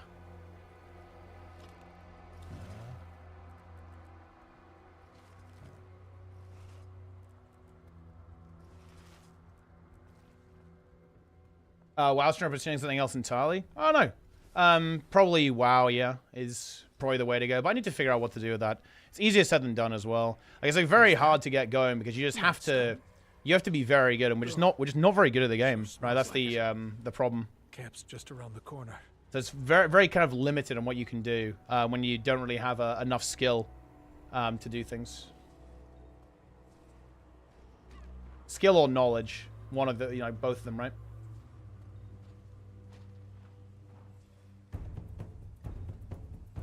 Still better than 9% of the population? Well, I mean, statistically, 99.9, in fact, but that's not really that good.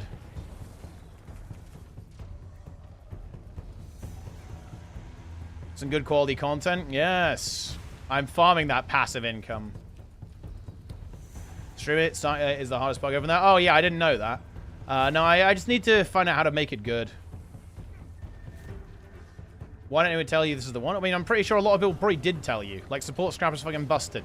Good build.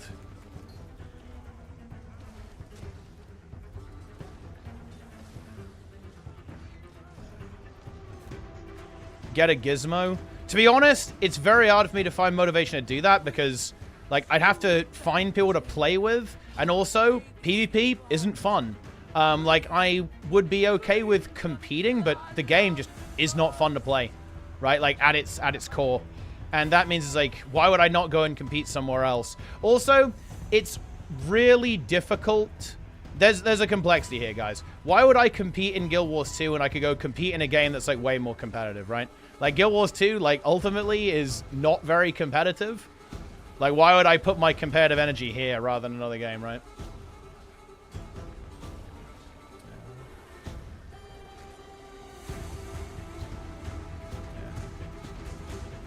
I'm feared. I'm running away. It's time. We got him. I finished the event.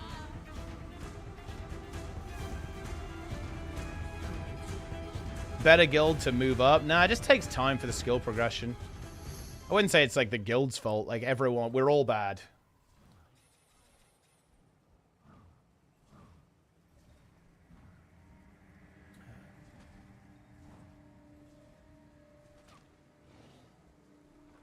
We're all trash.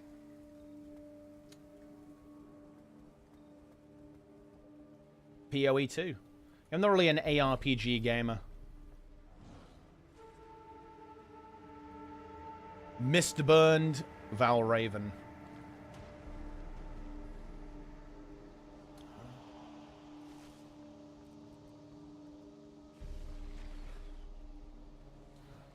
Brighter Shores. I'm not really interested in like a RuneScape clone.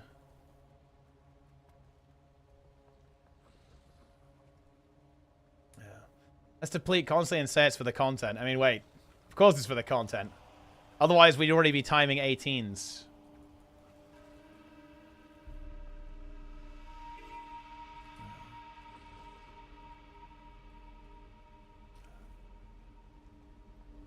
Having a good day? Oh, yeah, not so bad. Not so bad at all.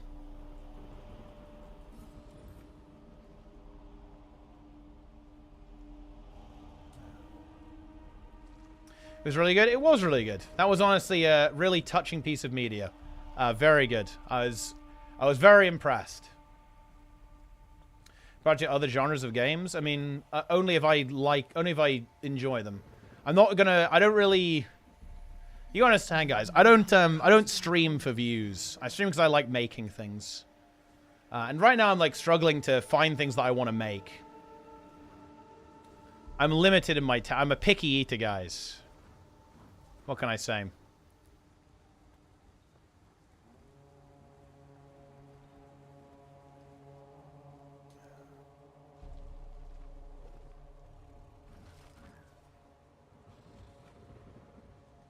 New World. Yeah, New World is actually pretty good. Although, I have some serious doubts about the longevity of that game. Now that I've looked into it a bit more, I have some concerns. But it is kind of fun to level, I guess. Turn Liberty? Nah, it's not a game I would ever play long term. Business model prevents it. What do you like to do in your free time then? I like exercise.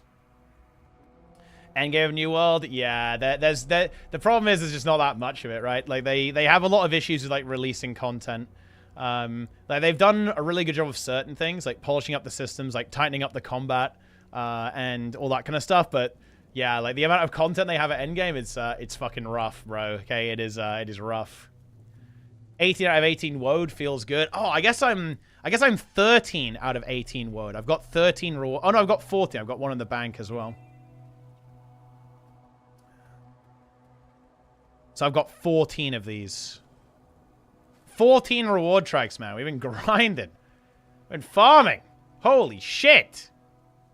That's crazy. Darren's in the chat. Oh yeah, Lynn asking about Wing 8. I mean, I have no plans for Wing 8. I'll probably do. We'll figure some shit out. Well, look, guys, bear in mind, I don't think the norm mode is going to be very challenging, right? The norm mode is probably going to be quite chill.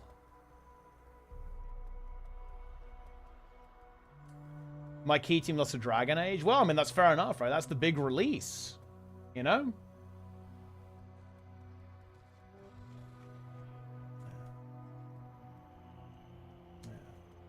Pug it, straight pug, safari pug. Look, Okay, look, I'm just gonna say this, guys. If normal mode raid comes out and it's actually hard, that's bad, okay? Like, this should die first try, in my opinion. I'm not joking, by the way, dude. Seriously. Like, if this doesn't die, like, first try, ArenaNet is actually fucked up. This needs to be, like, comfy, cozy, relaxing content, okay? In order for this to be a success.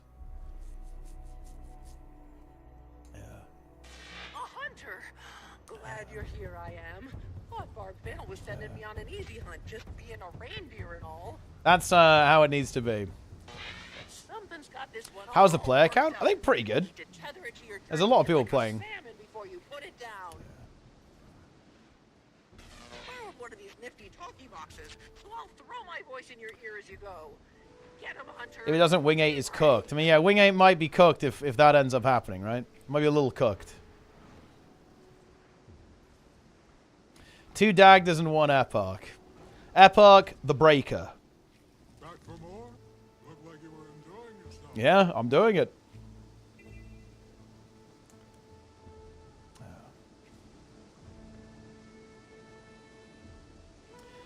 He was so sincere but so clueless. Honestly, I very respect his based. I like that.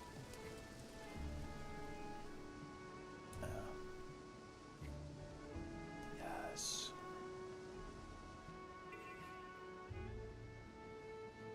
The current advice is to get gear and ignore it and do PvP. Yeah, this is my understanding as well. Like, well, I honestly, okay.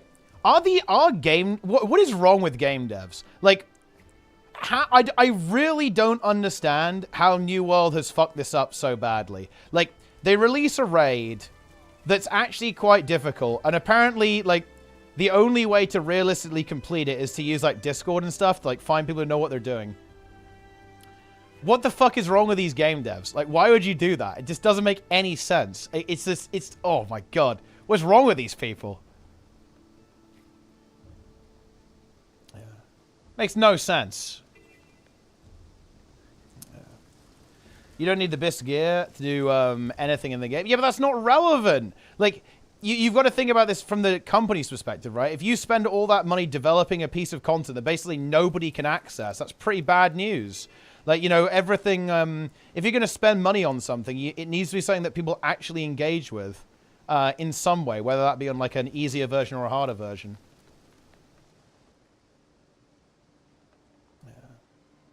Yeah, they're doing the ArenaNet mistake. They're literally doing the ArenaNet mistake all over again. It's really not it. Yeah. Also, Darren's in the chat. Darren's is now codenamed the Breaker.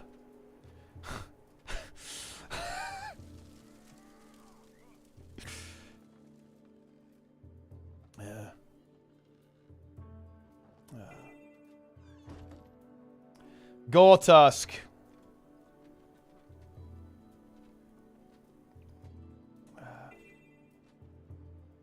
Daily reminder that Darren's has the most viewed clip in all of Guild Wars 2.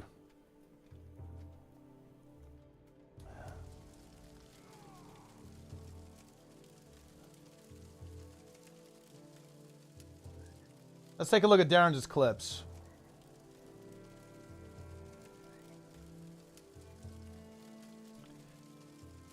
Let's take a look at this. Darren's playing HC. Gortusk. Level 15 Gortusk is here. His level 15 pig in Vanilla WoW. He continues to auto-attack the pig. I believe Darren's is level 13 at this point. This is hardcore WoW, guys. He's dead.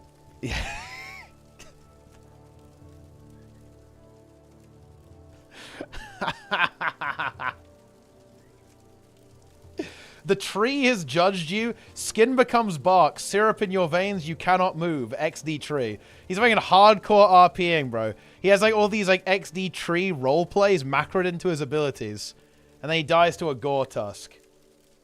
This is Guild Wars 1, and this is WoW Vanilla, hardcore, and Darren's dies to it. He dies to a pig. Wait, guys, who's got the Delta clip? Can we get the... let me find this Delta clip, guys. Let me see if I can get this. It should be on Delta GW2, I believe. Let's take a look. On Delta GW2, I believe. Let's take a look. On Delta... Why can't I hear my own stream?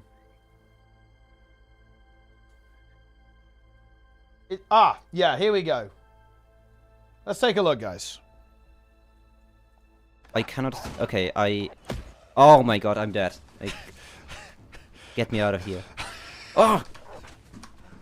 Wait, I'm bleeding. I'm bleeding to death. I'm dead. I cannot... Okay, Oh my god, I'm dead. Get me out of here. Look at that, guys. Look at that. Oh! I can't... Level 15, Tawny Wolf. And look, Delta just gets fucking destroyed. Okay, Oh my god, I'm dead. Get me out of here. Okay, there's actually a better... This is true, by the way, guys. This is actually true. So, okay, that clip actually got reposted by the official New World Twitter. And by the way, guys, that is true. Okay, that is true. It was put into like a compilation of clips from the New World launch, and that clip was fully exposed to all of Twitter. It was pretty epic. I can't. I return from being AFK. This is tragically cut out of the clip. You know, New World's a lot easier now, actually. They made some a lot easier. My favorite WoW moment is when Mata died in Classic because you guys pulled too much shit. Oh, you know, I think I do actually... Wait, does anyone have that clip? Wait. Who's got that? Wait, whose channel was that on? Was that on Plenix's channel?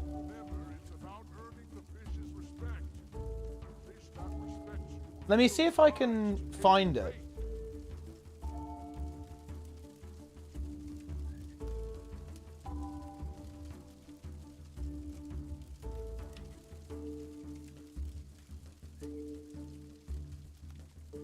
Let me see.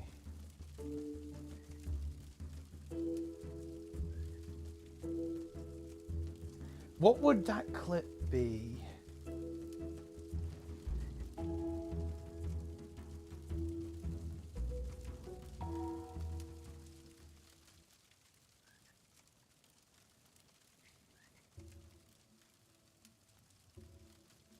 The Fatal Charge. That's also, I mean, that's a good one.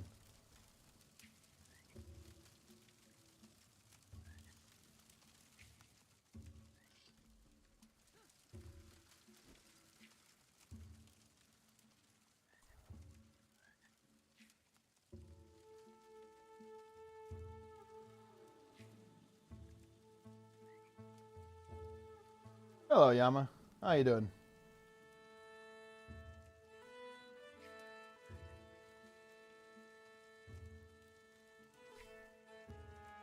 Wasn't it also Tusk related?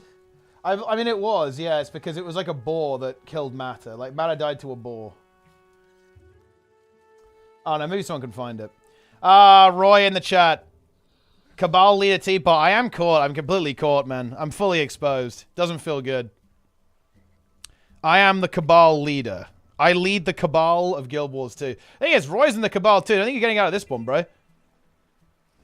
Yeah. In fact, earlier on this stream, Roy, I was actually detailing how you and Angels told me to ban people from Mota, and I actually said no, foolishly, and didn't do it. Because I was accused of banning people who I didn't like in Mota. When I just thought that particular accusation was funny. Because you and Angels really tried to make me do that. And you were right, by the way. I actually do agree with you. In retrospect, it was a mistake to not ban people. But I didn't want to, and I didn't. Yeah.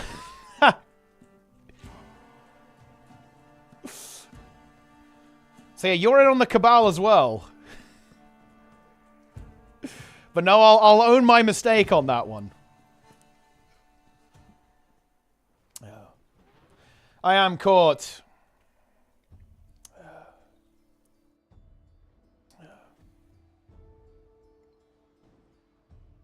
Trig in the chat as well.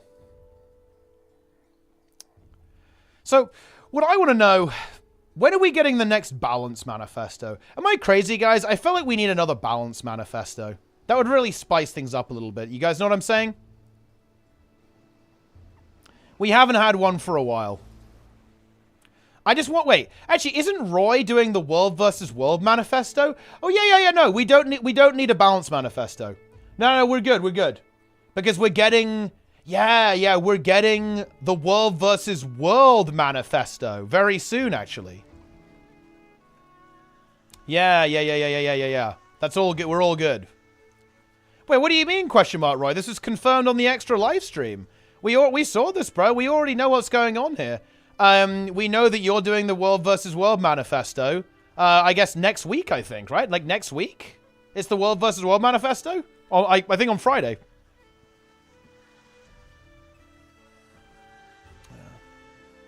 What do you mean you know what you're talking about?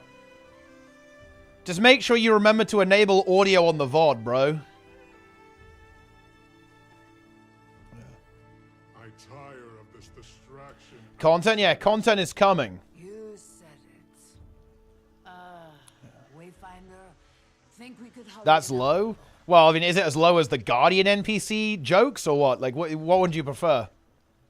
We could do both. Can we add the Guardian NPC to World versus World in some way? I feel like it needs to be immortalized. We cannot. Why not? Why can't you? Why is that not a possibility?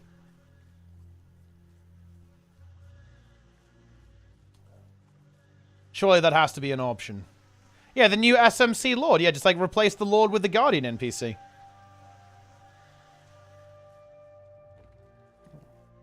That sounds good. Trig's got a good idea here, I think.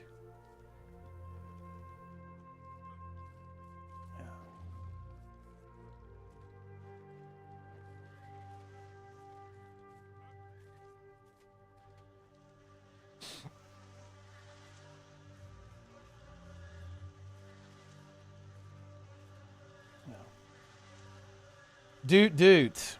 Magrist is the chosen one.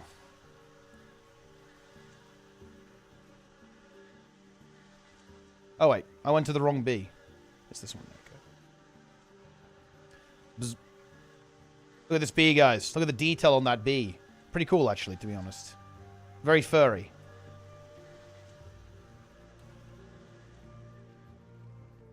Valravens nest all along these cliffs, so mind your footing. If those fiends don't kill you, the fall surely will. Fiends, you say? We need a new World vs. World map set in a bog, as Guild Wars 2 players have been shown to respond very favorably to bogs.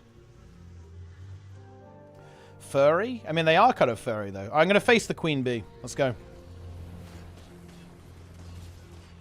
We fight the Queen Bee. Let's go. Hey, the Queen Bee's tanky. Holy shit. Wait, the bee just sniped me. Like, one of them just sniped me, I think. That's crazy. Elite Gen Theory bee.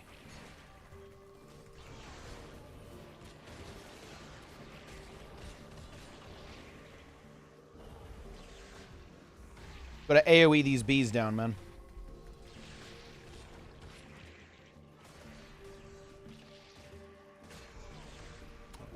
Hello, Warriors of Tyria. I mean, hello.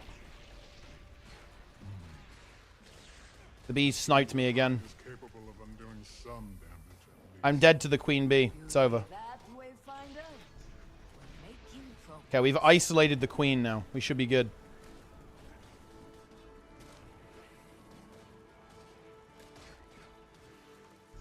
We DPS. Yeah, it's got gigaboons. It's like booned up. Oh, something more elite bees. This is not good. Dude, holy shit, look how many bees there are. There's like an infestation of bees. This is crazy.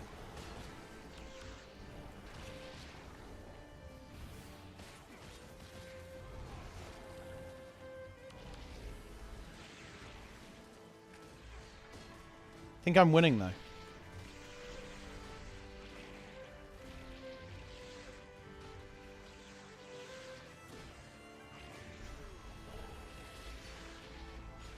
Oh, these cones. The boss, the mobs are using a large amount of cones to try and defeat me here.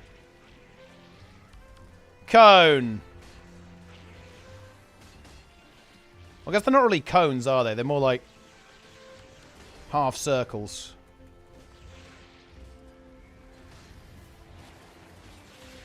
Whoa! I actually have no idea what that attack is, guys. I'm just getting hit for like 10,000 sometimes. Don't really know what's going on there.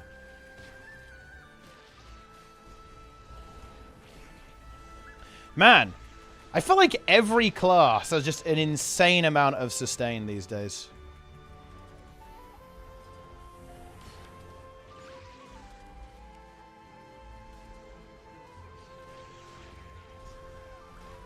Can defeat the Jan Theory bees.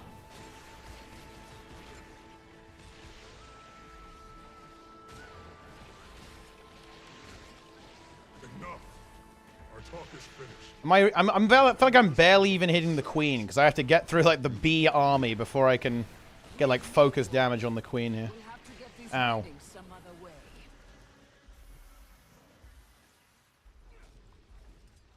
Oh, I guess they have like the protection tendril that's like juicing them as well.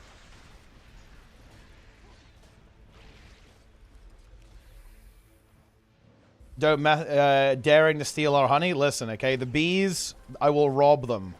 The bees are currently in the process of being robbed. This is the heist that we've been talking about. We're heisting these bees.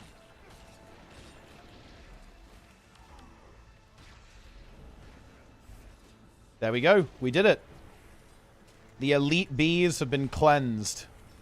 Wait, it's spawning more though. What the fuck? There's more bees. It's not over. This is crazy.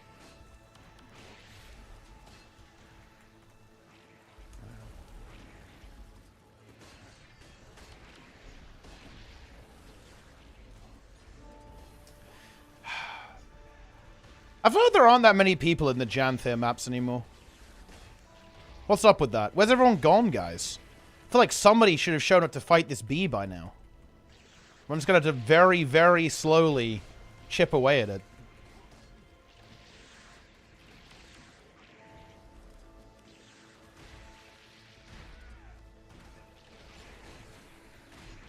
I guess we'll get there in the end. Do these bees like have projectiles? Are they getting reflected in some way? I don't think so. Not really, anyway. Oh my god! Ah, finally. Someone's come to do the jumping puzzle. Oh, dude, the bees got me. I was looking at the player. I was like, a friend. And when my attention was distracted, the bees struck a crushing blow.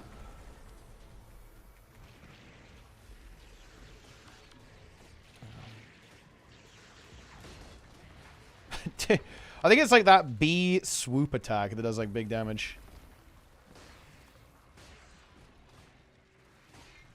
Wait, the queen bee healed. Wait, what the fuck? It healed to full HP. Because it was like a healer bee or something.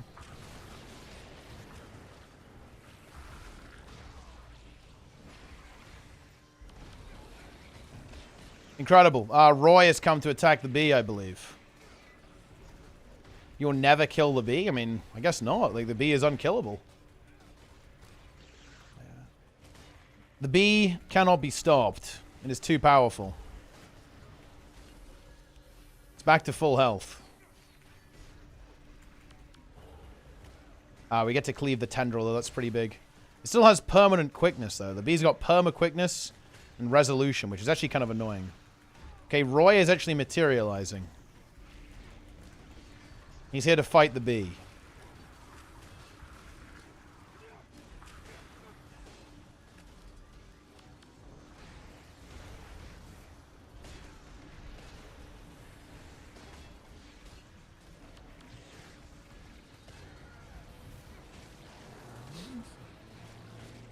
New WoW dungeon? Ah, yes. Well, I mean, that one's not really around until Season 2, but yeah, there will be a bee-themed WoW dungeon at some point.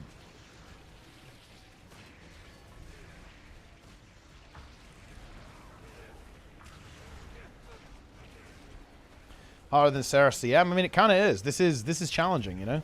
The bee is just devastating.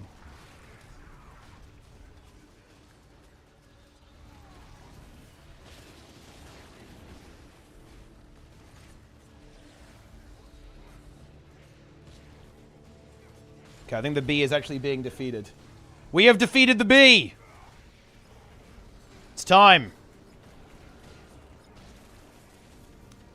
Needs doesn't kill the bee. Look, the bee's too hard, man, Trey. It's too fucking hard. Nerf this shit. Nerf the bee, bro.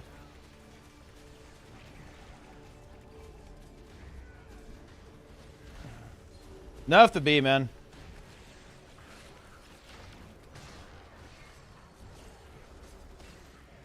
Roy carried. I mean, Roy always carries. Roy is our replacement for Ben P. Ain't it Ben P? Ain't it Roy P? Although I guess he's Roy M. Ain't it Roy M?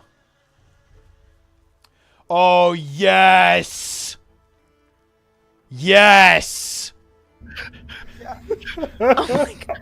I can't believe you guys just pulled a bunch of boars and let me die. You cocks! It wasn't me. This is not my fault.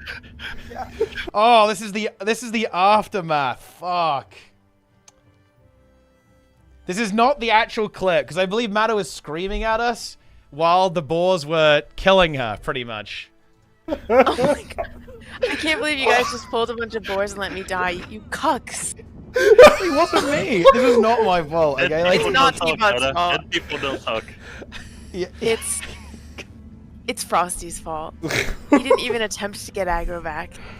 Dead people don't talk, Meta. I wasn't even there. Okay, this is not my fault. No, it's not T-Bot's fault. Yeah. It's Frosty. So, here's the context, guys. Mata died to, like, level 6 large crag boar. Okay? Because Frosty pulled a bunch of boars, and then Mata healed, got aggro on all of the boars, and I couldn't get there in time to save the day. Oh, man. It was good. It was very, very good, actually. So he died day 1 in HC. Died day 1 in a 5-man HC group. And Mata was killed by the boars. Take the port? Okay, I'm taking the port. Holy shit. Beavis.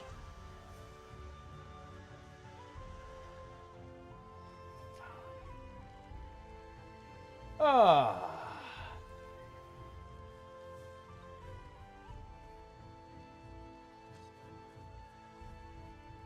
Incredible.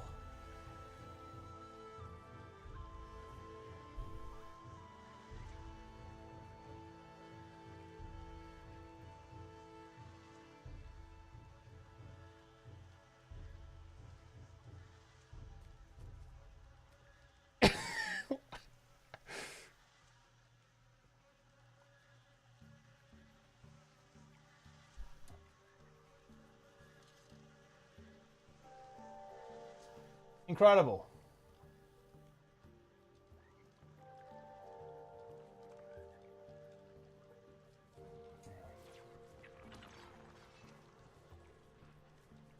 All right, guys. I'm done with the stream.